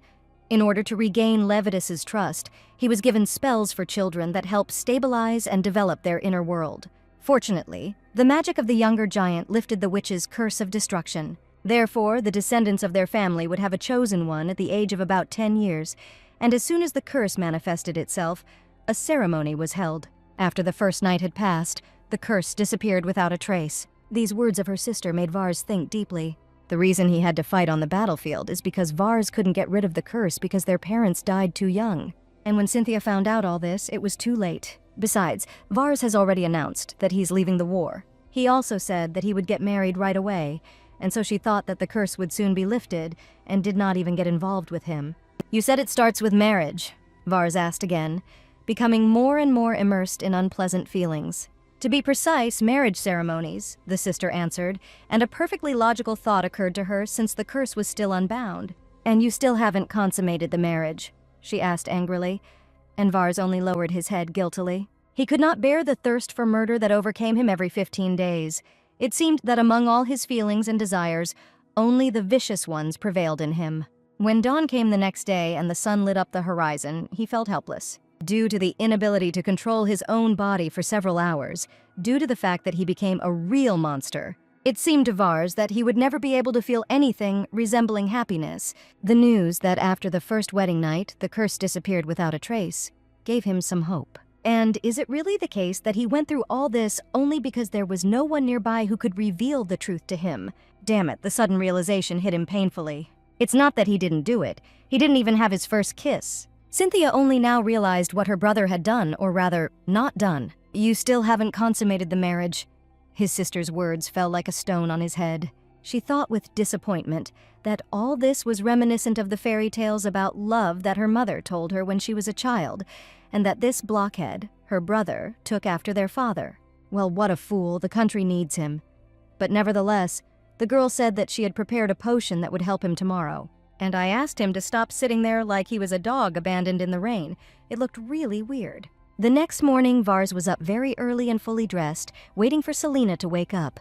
The girl slept peacefully in his bed, exhausted by the events of the previous night. Sitting on the edge of the bed, he thought that she was so disgusted by the thought of sharing a bed with him that she even fell asleep in tears. But there must be a reason why she accepted this offer. Will he be able to use this reason to persuade her for just one time? The man felt uncomfortable with himself and his thoughts. He felt like a real scumbag for having such a disgusting thought in his head. He put his hand into the inside pocket of his vest and pulled out a small linen bag. Vars wanted to give it to her, but the packaging was damaged, just like him. She probably hates the thought of loving a monster like him. But he agrees to remain cursed forever as long as Selena stays with him. The man carefully took a golden strand of hair and brought it to his nose, and the next second, frightened by his actions, he instantly recoiled from the bed, thinking about what to do.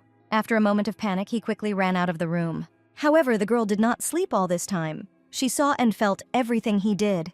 Just now, Vars was stroking my hair, she thought with a trembling heart, and her gaze fell on the linen bag lying nearby. She picked it up, thinking that the archduke had forgotten something. Opening the bag, she was surprised to find in it a hairpin that she had caught her eye at the market. The girl instantly got out of bed and went to the mirror standing nearby. Trying on the hairpin, she began to think that Vars liked her. Could she think so? He made it clear that he did not want to share a room with her, but he prepared a gift for her. Selena thought that he was not at all. But by spending money, taking the time to look after her, she thinks she can afford to be more active with him in the future. At that moment, the archduke returned to the room, taking the girl by surprise. He came in the midst of her thoughts, and her thoughts were rushing about like a frightened bird. The girl tried to find an excuse to touch him, maybe fix his hair, but decided that it was stupid. She decided to act actively to get closer to him, so she grabbed him by the clothes, unable to utter a word. But what to tell her to make it sound cute? What things do men find charming? "I was waiting for you," she said in a trembling voice, trying to look him in the eyes. However, this had the exact opposite effect, causing Vars to freeze in horror. Ashamed of her behavior, she realized that she had said something stupid. Selena lowered her head, thus burying her face in his chest. But Vars, surprised by her behavior, gently stroked her head. "Are you cold?" he asked the girl with concern, worried that she was sick. Selena pulled away from his hand, assuring him that she was fine. The archduke insisted that she should stay warm, as she was wearing light clothing, so he sat the girl down on the bed and covered her with a blanket. In fact, he was extremely relieved that she was okay. For a second, he thought she had suffered aphasia from the shock of having to share a room with him, because she uttered words that were unusual for her. But now she started talking as usual, however.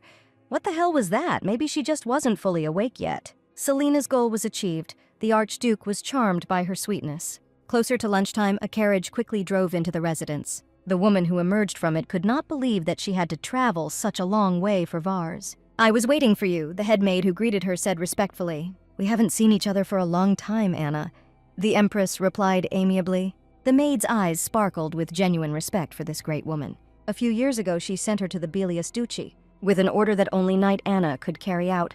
And now, the head maid Anna stood before her Empress with bated breath. Cynthia asked if anything interesting had happened during her absence and received a negative answer. Smiling, she added that she would take her word for it. For the sake of the Empress, Anna is ready to do anything, and she knows it. Knight Anna was one of the few people who inspired Cynthia's unconditional trust. "Then let's go visit my dear daughter-in-law," the woman said. When Anna was 20 years old, Lady Cynthia went to the capital to avenge her father. She also followed her to the central part of the country and joined the Imperial Knights. Her goal was to help the lady take revenge and make those people suffer in the same way. When the lady finally got her revenge, she personally asked her for something personal. "They say that this stupid youth literally lives on the battlefield," the Empress began, and she ordered Anna to help her brother Vars and Belellus in everything. A true knight, Anna accepted her mistress's order without question. She intentionally got injured and left the knights. Going to Belellus, she began to serve Vars. And now, after so many years, the Empress came to her homeland again and really wanted to see her daughter-in-law. She never even sent a letter asking how Anna was doing, but it didn't matter. Mrs. Cynthia was always like that. She swore to serve her for the rest of her life, and the Empress is the most influential person for her. It seems that whenever she is faced with a choice, the first thing she will think about is always the mistress. But Anna was not at all against this turn of events. She felt that this was her destiny. Selena tried on the new gift from her husband and happily showed off in front of the mirror, looking at herself from all sides. Vars also did not take his eyes off his beautiful wife for a second. "Beautiful?" the girl asked, turning around and smiling charmingly, and the man nodded vigorously, mentally adding that she was always the most beautiful. The girl blushed slightly and thanked him for such a wonderful gift. However, her words puzzled the Duke a little, and Selena was puzzled after him. "I meant you, not the hairpin," the man decided to explain. These words made the girl blush even more and become embarrassed, and she even mentally screamed in surprise. She couldn't say anything. She just continued to blush silently, not knowing what to do with herself from embarrassment. Watching her reaction, Vars was surprised, thinking that this couldn't be. But it seemed that she was hearing compliments about her appearance for the first time. A pleasant warmth spread through the man's body because he really considered his wife beautiful.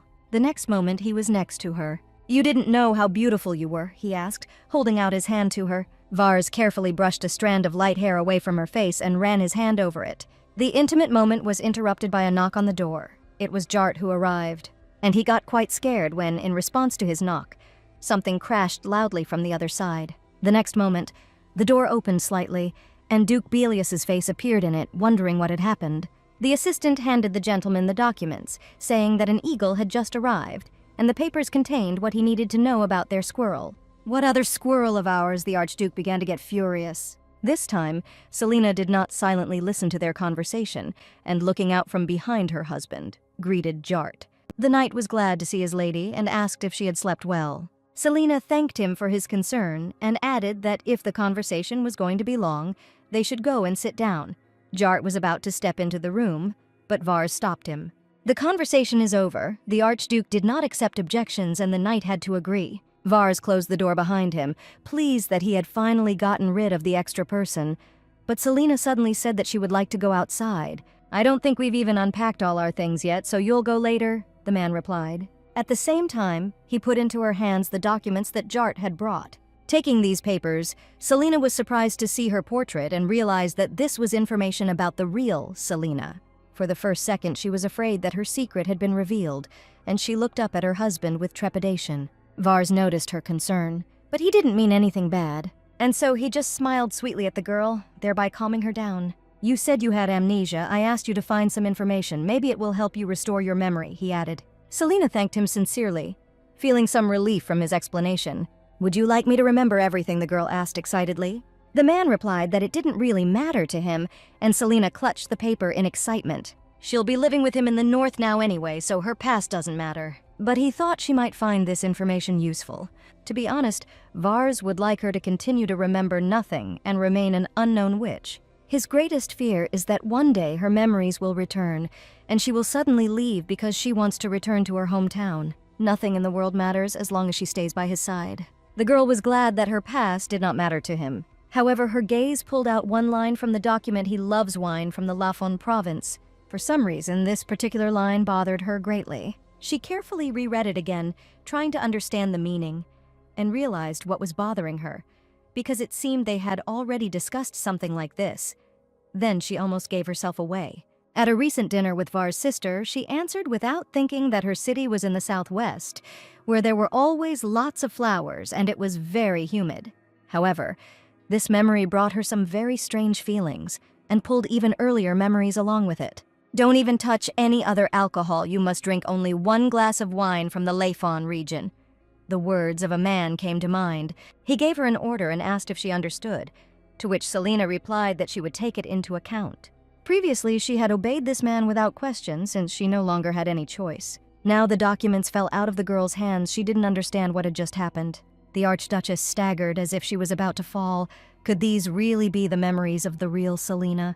And while the restless Vars held the girl by the shoulders, she thought that it was not her will, but it was she who stole the body, husband and life of the real Selena. However, Celine's true soul, which had everything taken away from her, still resides in this body. And although she cannot get back what is rightfully hers, she clearly wants it. Vars was genuinely worried about his wife's condition, noticing that she had turned pale and could barely stand on her feet. Looking at the pile of papers scattered around, he assumed it was because of these documents, but there was nothing special written there, just the ordinary life of an illegitimate child of a noble family, and it wasn't even her real life. Maybe that was the problem, he thought. At that moment, the girl came to her senses and quietly called her husband by name. "Do you think I'm beautiful?" she asked, her eyes so sad. Without hesitation, the man replied that of course he thought so. He hoped that his words would make the girl smile. However, her expression did not change at all, and she remained silent. Moreover, she moved his hand away and took a step back. Was his answer wrong? He thought she was happy just now. But why did her mood suddenly change so drastically? Vars wanted her to cheer up after hearing the answer she wanted, but he had one more way to cheer her up. And then he asked her if she would go with him, since he had business in the city, and it worked immediately. Feeling increasingly tender feelings for the girl standing before him, the Archduke leaned slightly and offered her his hand. Selena's mood improved a little, and she made a decision. "And she put your hand into his big male palm." Then she pulled him along with her, surprising him with the fact that they would go so quickly. The girl purposefully headed towards the exit of the palace, but her thoughts wandered somewhere far away. People are so sneaky. She knows he's not being kind to her because of her looks, but she can't believe he's asking such stupid questions. She is sad that this is not her real face, and she envies the real owner of this body. She also feels guilty for stealing someone else's life, fearing the pain that awaits her in the future. The pain that will overtake her when Yumi's soul disappears, and Vars won't even notice. The moment he extends his hand to her, these feelings seem to evaporate. This wonderful man looks at her with such eyes to lift her spirits. But still, the girl decided that she would think about the future later, and now she would just enjoy the moment. She doesn't know what will happen next. The person she likes now is Vars Belellus, and she will definitely be his beloved, the girl decided, and stopped for a second, turning sharply towards him. In a rush of feelings, she pressed herself against the broad male chest in some semblance of an embrace. The Archduke immediately felt the touch of a young, firm breast on his hand, and out of the corner of his ear, he heard her question about what business he had in the city. Trying to contain his rising feelings, he mentally wondered what business the Grand Duke of the North could have in the city. It was just an excuse to make her feel better. But he couldn't say this out loud to her, not daring to upset his wife, especially seeing how happy she was at that moment. "Since you've decided to live in a separate bedroom, you need to choose a carpet that you like," he began. But he suddenly stopped short, doubting that this would be a sufficient excuse. Deciding that this would not do to justify his actions, he suddenly fell silent, but could not think of anything better. Did she really understand everything, Vars thought, not daring to add anything else? But the girl decided that this was a great idea, and that she needed to buy some thin blankets. At the same time, she thought that she still needed to meet his sister, while Vars could not believe that she accepted such a ridiculous answer. And so they were walking through the village in the direction of the store when they suddenly ran into a man. Right in front of them stood the Empress herself, the sister of Vars Belellus. The Duke mentally tried to drive her away, and Selena was incredibly happy that Cynthia also decided to go out into the city. And she added that she wanted to visit her earlier, but thought that she was too busy getting ready, so she didn't do it, but was glad of the chance meeting. "Then let's have dinner together," the Empress suggested, seeing that her little brother didn't want it so much that she wanted to insist on it even more. Of course, the girl was happy about this, but Vars immediately became depressed. And now they were sitting together at the dinner table, enjoying the food offered. Vars put pieces of various food on Selena's plate time after time, thus taking care of her. Vars Belellus is known not only for his brute strength, but also as a natural strategist. Looking at everything she has done so far, he is sure that she cannot eat much because she has a small stomach, but she definitely likes food. In other words, having dinner together is a great opportunity to grow in her eyes. "That's enough for me. You can just start eating already." The girl tried to stop his favor. And when the man asked if she didn't like it, she, of course, began to deny it, saying that the food was delicious, but she didn't have time to eat it all. The Empress watched this impromptu couple from the sidelines, thinking that her brother was such a thickhead. Selena seems to have only a little affection for him and treats him like a husband, but he himself is beside himself. "Vars, I've thought about this before. Why don't you address your wife properly?" she asked her brother. She added that she understands the awkwardness of a marriage of convenience, but when he behaves like that, people say there are no adults at home. So from now on, he must call her darling, which made Vars instantly turn red as a tomato. The archduke did not understand why this witch, his sister, was helping him at all. The Empress at this time thanked Selena for treating her brother well. But if he does something wrong, then she should tell her, and she will scold him. But Cynthia also thought that although Selena looked a bit silly, a witch was a witch. Her intentions were certainly questionable, but it wouldn't hurt to win Selena's favor. And the girl at this time was incredibly happy and literally glowed from this whole situation. After all, her daughter-in-law is now on her side, and now she feels much calmer because they have become one family. "It's true, my dear." She awkwardly addressed her husband for the first time. Vars tried his best to keep a calm face, but his cheeks turned red, and the girl's words hit him right in the heart. A long time ago, the capital's tea house witnessed an awkward situation. A young man accidentally dropped a cup of hot tea on a young girl's light dress. It was then that Cynthia first met her husband, the current emperor, and she thought that she could use him. The girl thought strategically from an early age. Having decided to take revenge on the emperor, who was guilty of her father's death, she forgot about her human feelings and was ready to act by any means necessary. The hunt was for any witches. She used all the ghosts up to the Empress. And even this smiling, carefree man.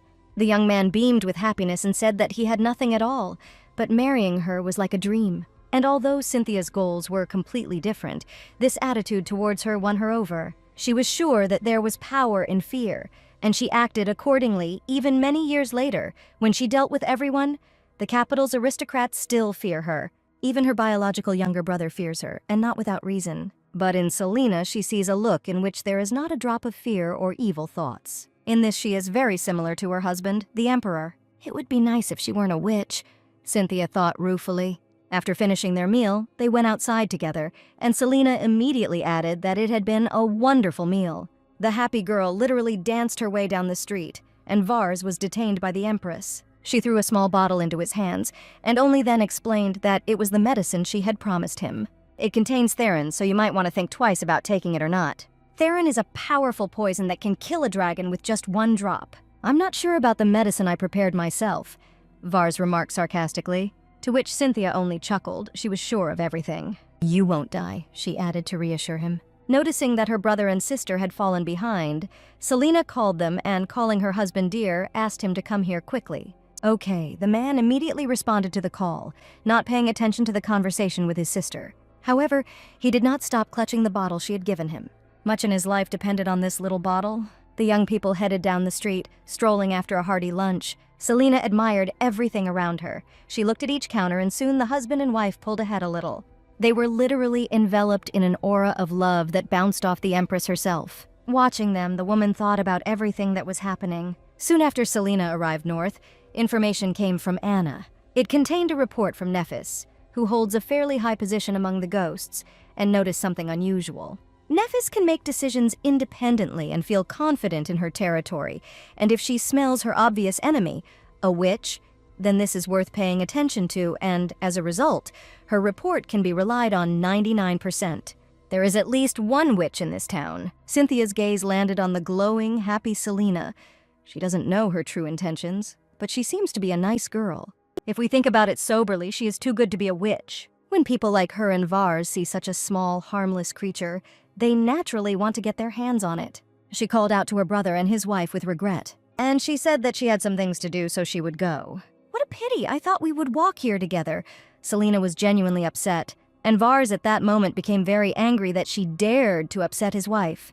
But Cynthia added that they would meet again in the inner palace, or they could walk together next time. "Okay, next time for sure," the girl rejoiced. And the Empress confirmed this once again, looking into the sincere eyes of her daughter-in-law and smiling faintly. As she left, she placed her hand on her brother's shoulder, and in a whisper so that only he could hear, she added that he should behave well. "Don't be stupid," she said to her dumbfounded brother, her voice threatening.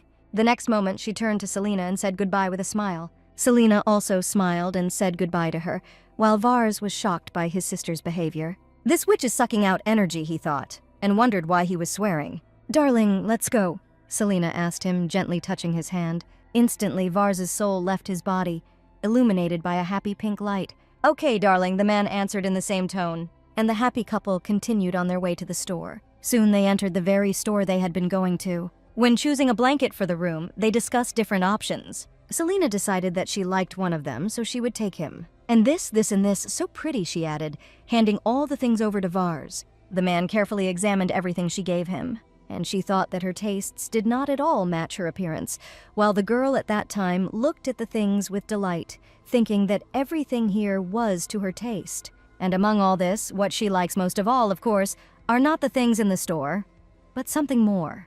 The man next to her is her husband, Archduke Vars Belellus. The girl laughed happily at her thoughts, covering herself with the blanket she was holding in her hand. And even though the Duke didn't understand what made her laugh so much, he still invited her to go. The girl extended her hand to him and happily agreed. By evening, Jart was walking down the palace corridor with a little anxiety, thinking about the full moon today and hoping that the master had not forgotten about it because of his date. Methel walked quickly towards him, very happy to see him, but he stopped his sister, noting that now was not the best time and it would be better for her to come another time. The girl reluctantly agreed, but still added that she wanted to introduce him to someone. Jart thought it was some young man and hastened to reply that it was not worth it. But Methel asked, offended, what he was even thinking about, and said that she meant the doctor who cured her illness. In this case, the brother agreed, and together they went to meet the doctor.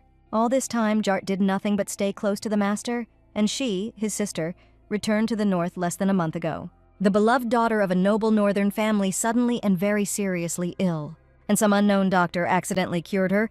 This question tormented the knight very much. Not only does he maintain a good relationship with the patient, but he also gets to know the head of the family. It's really elegant, and also very suspicious coming from a stranger.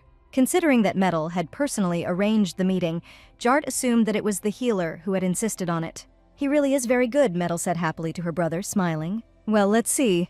Jart was embarrassed by his sister's reaction, and he awkwardly agreed with her statement. Late in the evening, there was deathly silence in the basement. Jart was already prepared and on duty near the massive doors when Vars Belellus came down to him. He asked how his meeting with Her Highness had gone, to which the gentleman replied that he had told his wife not to wait for him and to go to bed first. "What? That's what they said?" the knight asked, discouraged. Vars was surprised why they had the same reaction to his words. A little earlier, Selena asked in exactly the same way if it was true that he would not sleep here today.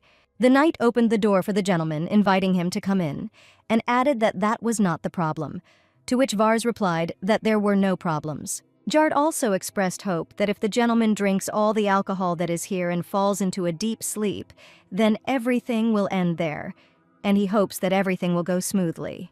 Vars entered a room completely filled with barrels of alcohol, and the door closed tightly behind him. He took out of his pocket a small bottle of the medicine that his sister had given him. Looking at him, Vars thought that this potion was made by a witch, so he shouldn't die. But he hadn't heard that there were people who took Therum and survived after that, so he doesn't even know what the side effects might be. However, he had no choice, and the only hope that the night would pass peacefully was alcohol and a small bottle. Without thinking twice, he poured the liquid into his mouth. Before, people just drank and didn't think about any side effects. Even if something went wrong, Jart would take care of everything, the Archduke decided, uncorking the first barrel of alcohol. But his thoughts were about something completely different, or rather about a certain person. When Selena was choosing a blanket in the store, she looked so happy and expressed her joy so sincerely. And Vars now reproached himself for not even being able to kiss this lovely girl. Even if he got punched in the face, it was worth trying. After all, she is his wife, the man thought, feeling the effects of the alcohol he had drunk. What is she doing now? The man wondered, closing his eyes. At this time, Selena was sitting in their shared room in front of the mirror. The girl had just come out of the bathroom and was thinking that her husband wouldn't come today, but at least they had chosen a new carpet and blanket. If something happened, why can't he just tell her she is his wife after all? She doesn't deserve his trust. The girl became sad. She wants to stay with him a little longer, because no one knows what will happen tomorrow. In the reflection of the mirror, the girl saw a small chest standing behind her. This was the box with the things of the real Selena, she realized, and at that moment 2 ghosts appeared behind her, watching her. And while the girl was looking closely at the chest, these ghosts were looking closely at the girl. It seemed that the night passed quite calmly, and behind closed doors it was quiet. At some point, the doors started to twitch from the inside, and the lock hanging on them started to shake, which greatly frightened Jart, who was guarding the doors. A few moments later, several powerful blows were heard. They were followed by such a loud sound and a push of such enormous force that the door literally crumbled into pieces. And on the threshold appeared the archduke in his bloodthirsty state. His gaze spoke for itself. The monster demanded blood. Having no idea what was happening in the basement of the palace, the girl saw a small chest standing behind her in the reflection of the mirror. This was the box with the things of the real Selena, she realized, and at that moment 2 ghosts appeared behind her, watching her. Selena sat down in front of the chest in confusion, wondering what to do. She debated whether she should just leave it alone until the real Selena returned, or throw it all out and fill the box with new things. But for now, the girl decided to see what was there, even though she was afraid of feeling out of place again. Now this was her life, her memories, and she had to move on. "I'll have a look and then decide," the girl decided, gathering her courage. She carefully opened the lock and lifted the lid of the mysterious chest. Inside the box were neatly stacked several books, another small chest, and a bow and arrows. And that's all. The girl was surprised seeing such wealth. Taking only these things, leaving her hometown and coming to the far north, this is what Selena did. What was she thinking at that moment? Did she expect that her body could be taken away? And Selena realized that she couldn't throw it away. But she thought about how to humanely get rid of all these things. It would be better if there were good dishes here, and not just personal things, because if she threw it away, she would have nightmares. At the very top of the chest lay items that were not typical for a girl. The girl took the bow and arrows in her hands in surprise. Feeling strange, she rose to her feet, still holding the weapon in her hands. And then she pulled the bowstring, although she had never done this before. Something so familiar. What kind of feeling is this? She wondered. And then I realized that she pulled the bowstring so naturally, although she had never done archery in her life. It just seemed like it. Enough thinking about it, she tried to get rid of the obsessive thoughts, and all this time the ghosts were watching her closely. However, she was distracted from her painful thoughts by a loud noise outside the room. "It's so noisy outside today. What's going on there?" The girl went out onto the balcony of her room, worried. Outside on the street, she saw a huge destruction, in the center of which Vars was waving his sword, surrounded by his guards. However, even though the Duke was alone, his strength was incomparable with the strength of all the knights combined. Vars's gaze is like that of a possessed monster thirsty for blood. Selena wanted to scream to stop him, but she was not allowed to do so. Cynthia, who was next to her, covered the girl's mouth with her hand and motioned for her to be silent. Having let her go, the Empress asked Selena to calm down, because now it would be stupid to try to separate them. At this moment, the knights took a defensive position, expecting the attack of the master, and Vars did not make them wait long. Swinging his sword, he struck his knights with a force greater than human strength. Selene was horrified by how brutally they were fighting, and what if Vars was seriously injured? Determined to stop this, the girl headed to her room. Then the Empress detained her, insistently asking her to stand there and do nothing. "And what can you do?" she asked the girl. Selena couldn't answer. She really couldn't do anything in such a situation. And then the Empress handed her a bow that was lying nearby for shooting. "Selena, shoot," she said confidently. Taking the bow in her hands, the girl looked at it in surprise, not understanding what they wanted from her. Is Cynthia telling her to shoot the arrow when she doesn't even know how to do it? And it seems that the Empress is not joking. She speaks quite seriously and confidently. The girl looked at her hands holding the weapon in complete confusion, completely not understanding what she should do. Considering all the information that Cynthia received, it can be said that she knows the most about Selena's past. They checked everyone who had ever spoken to her, so they were able to collect a huge amount of information, including about relatives. And this is quite enough to recreate Selena's life in her hometown. But the more she learns about her, the stranger she seems to her. The girl who rode a horse every time but never rode one in the north. She loves flowers and herbs so much that she grows them herself to dry and brew tea.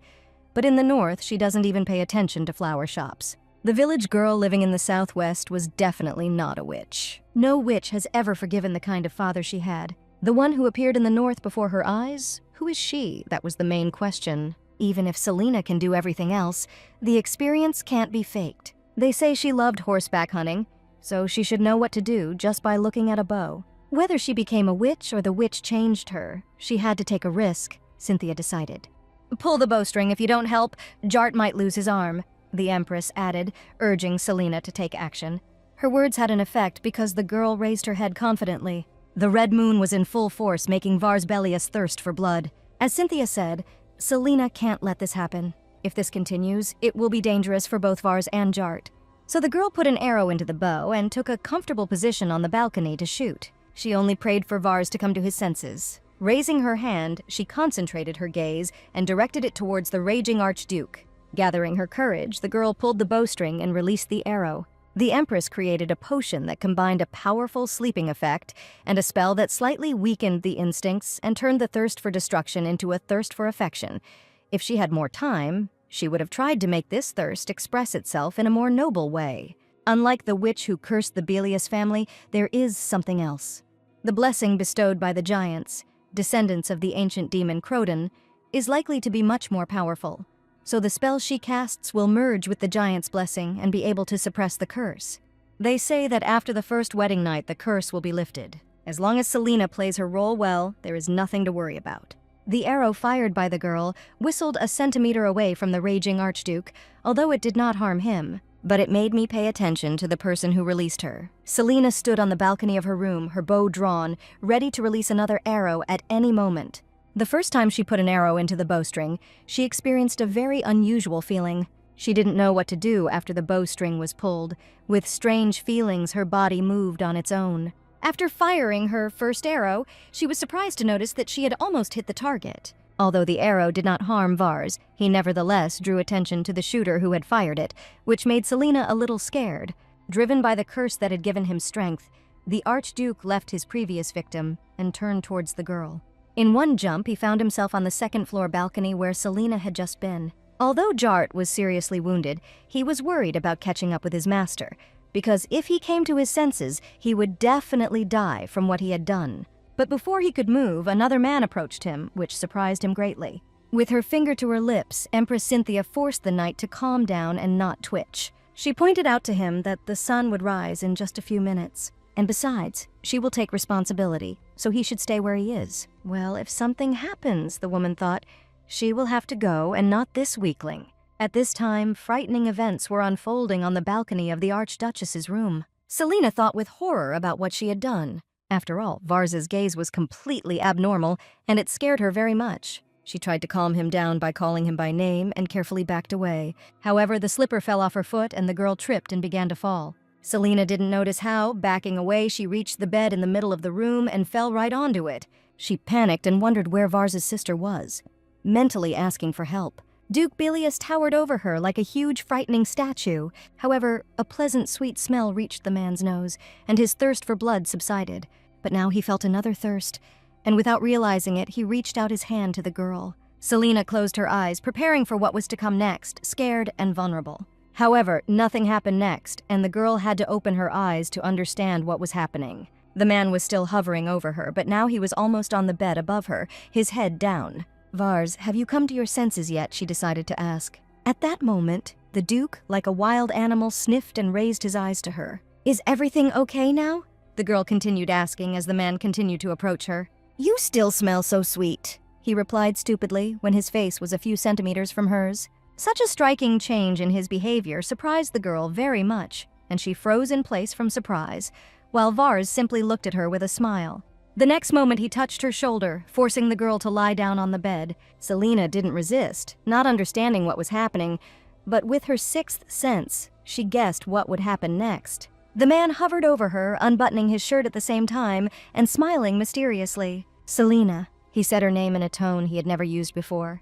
He hovered over her and placed his hands so that she could not escape. The girl was very scared, thinking that he would eat her.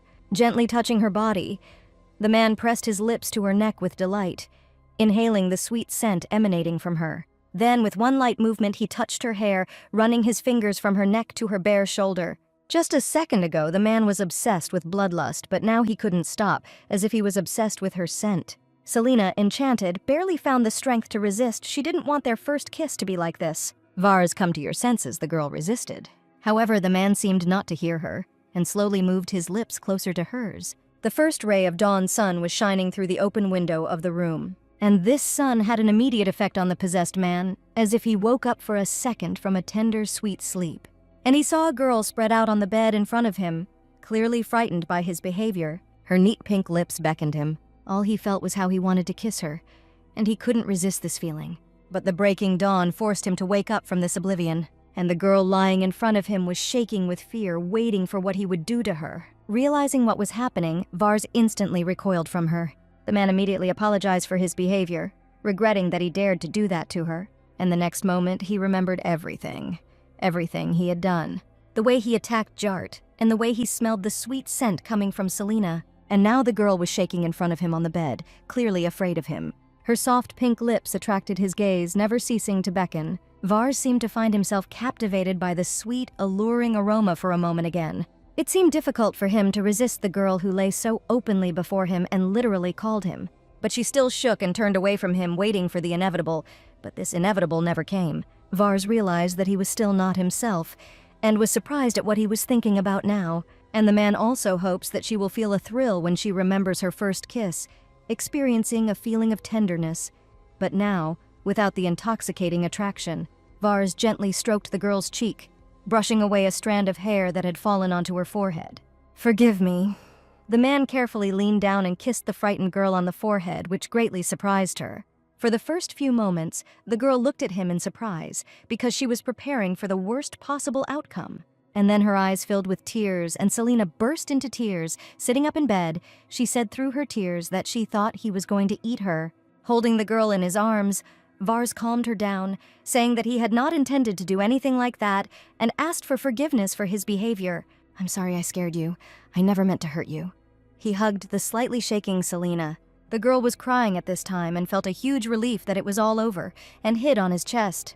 While all these events were unfolding in the palace, something was also happening in one of the houses in the village. A figure in a long red cloak stood in front of the mirror.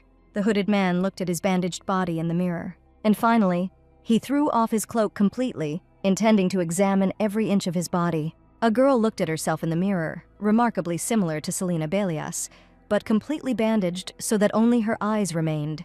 "Rowan," a voice was heard from the side. The bandaged figure turned around nervously. "Don't look." He irritably threw on his cloak, to which his interlocutor replied that he hadn't looked, and that it was so dark here that nothing could be seen.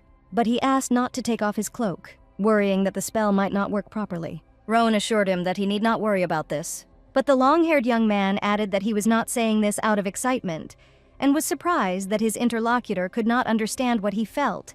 And Rowan really could not understand, especially if there was so much hatred in his words. And let her better say when the effect of the spell ends, because he wants to quickly become perfect and go to him.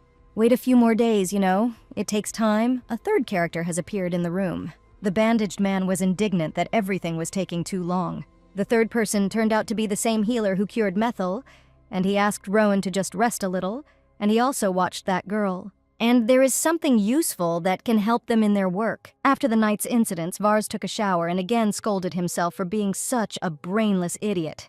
From the moment his conscience began to return to him, he regretted that he had missed such a wonderful opportunity. Selena was literally a centimeter away from him, lying on the bed almost naked. "She is so charming," the man admired, blushing at the memory. He remembered that he had been moving very quickly due to the madness of the curse, and couldn't he have at least kissed her once? "Damn, you idiot!" He angrily slapped his foot on the wet tiles. At that moment, a worried voice came from behind the door, asking if everything was okay. It was Selena who heard some kind of rumble and was worried about Vars. The Duke replied that everything was fine and wanted to say something else, but stopped short. An unexpected thought came into his head, which he liked. And he replied, without leaving the bathroom, that he felt a little dizzy, which worried the girl on duty at the door even more. "Are you sure you're okay?" "Open the door." She pounded on the door, sincerely worried about her husband. At that moment, Vars came out of the bathroom, deliberately not putting anything on himself except a small towel around his hips. Without thinking, Selena threw herself into his arms, still worried. She offered him to lean on her. She would help him get to the sofa. Vars seemed to be twice or even 3 times heavier than the girl, but she tried her best to support him. The man thought that if he suddenly lifted her by the scruff of the neck, she would not even be able to object, but with such confidence she wanted to help him. Pretending to be tired, he agreed to her help, thinking that this was an expression of her affection and was inexpressibly happy about it. The girl was ready to help him in any way, so she hugged him even tighter. Having apologized, Vars leaned on her with all his weight. It was obvious that Selena was having a hard time, but she didn't mind at all, ready to do everything that depended on her. At this point, the Archduke decided to play a little joke and pretended to fall, causing Selena to stagger in horror as well. When he drew level, he apologized, adding that his legs had given way for a second. Reaching the bed, he sat her down and asked if she wanted something to eat. At that moment, Anna knocked on the door and was allowed to enter. Vars asked the maid, who came in, how Jart was feeling, to which the girl replied that he would most likely wake up tomorrow. Thanks to the Duchess, the knight did not receive significant damage. Noting that the lady had tried very hard, but Selena did not consider it her merit, and noted that it was all thanks to the advice of His Highness's sister. Hearing the mention of his own sister, Vars immediately became angry and sternly ordered breakfast. He didn't like that Selena's attention had switched from him to other people, and the girl at that time was thinking about having breakfast and checking on Jart. However, the first to visit Jart, who had been injured in the battle with the Archduke, was Cynthia Belellus. She explained that she had something to check, and she had done as he had asked, so she might as well thank her, and at the same time handed him the bottle of medicine. Jart asked emotionally if this had anything to do with the fact that the master's anger had suddenly softened before Her Highness. "It's not anger. It's a curse that is passed on to the heirs of Belellus," the Empress corrected in an ominous voice. The knight thought it would be good if Her Majesty could put the Duke on a leash, but it worked even better than he expected. But he, the one who had been with him since childhood, was mercilessly attacked, although it was said he was only able to submit to the Archduchess. With her special sense, Cynthia recognized that there was someone behind the door, and she continued to tell Jart that the curse can be lifted by marrying the person you truly love. It's so romantic. There was a knock at the door, and Anna asked permission to enter. She immediately inquired about the knight's condition, and the Empress was interested in how Vars was feeling. The maid replied that the gentleman had decided to use the bedroom on the top floor for now, and he said that he had a headache after taking medicine from some quack, hinting at his sister. It was as if a hurricane had swept through the corridors of the palace, opening and closing the doors of the rooms with incredible speed. Selena plopped down on her own bed at great speed. "What did I just hear?" the girl asked herself, dumbfounded. Some time ago, she finally got around to visiting Jart in his room. She lamented that even if it was because of the curse, she still couldn't cripple her subordinates, and she was sorry that everything turned out this way. As she was about to knock on the door, she heard Cynthia talking about a way to lift the curse on the Belellus family. "You can break the curse by marrying the person you truly love." So romantic. This is definitely a curse that the author of this book created. And how cruel it is towards Vars, because in the original, he never knew love in his entire life and lived alone until his death. But what is true love anyway, the girl thought, hugging the pillow. She's not sure, it's all so complicated, but still. "I won't give up." Selena was determined she would definitely be happy with Vars. In the midst of her thoughts, the Archduke entered the room and asked if she had seen Jart yet. The girl answered in the affirmative, but did not explain all the circumstances. She noticed that Vars was going somewhere, and the man explained that he needed to see Jart, then go briefly to the training ground and to the office of the outer palace. Having told the girl to rest, he headed out of the room, but Selena asked him to stay. "We can talk a little." The girl was very determined. Her serious mood did not escape the Archduke, and he readily stopped. "Last night, this curse, you know how to break it." The words came hard to her, and Vars immediately understood what she meant. Seeing his reaction, Selena apologized for her overconfidence, but she couldn't directly say that she had overheard someone else's conversation. Raising her clear eyes to her husband, the girl asked if she could help him with anything. "That's enough, of course. I know how to remove the curse."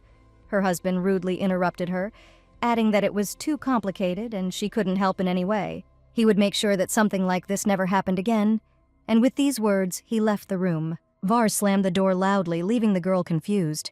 Selena sincerely wanted to help her husband remove the curse, but why does he completely refuse her help? He seems to think that there is no such thing as true love for them. At that moment, the girl felt so lonely and lost. At that moment, Vars was nervously and quickly walking along the corridors of the palace. She asks if he knows how to remove the curse. Of course he does. But if he told her about this method, she would be horrified. And most likely she would agree to help him because she is so kind. And they would spend their first wedding night, after which the curse would be lifted. Or, on the contrary, he will refuse without even looking at him, and perhaps even hate him. If he was rejected so coldly, the man stopped in the middle of the corridor. If she refuses him, he won't be able to bear it. If this happens, his already difficult life will finally lose all meaning, It doesn't matter. The main thing is that she simply doesn't find out, the Archduke decided. He needs to hide this ridiculous way of removing the curse from her. Vars Belellus finally reached Jart's room and heard voices coming from there. "Didn't you say you would make a medicine to help me deal with this?" The man instantly became angry, bursting into the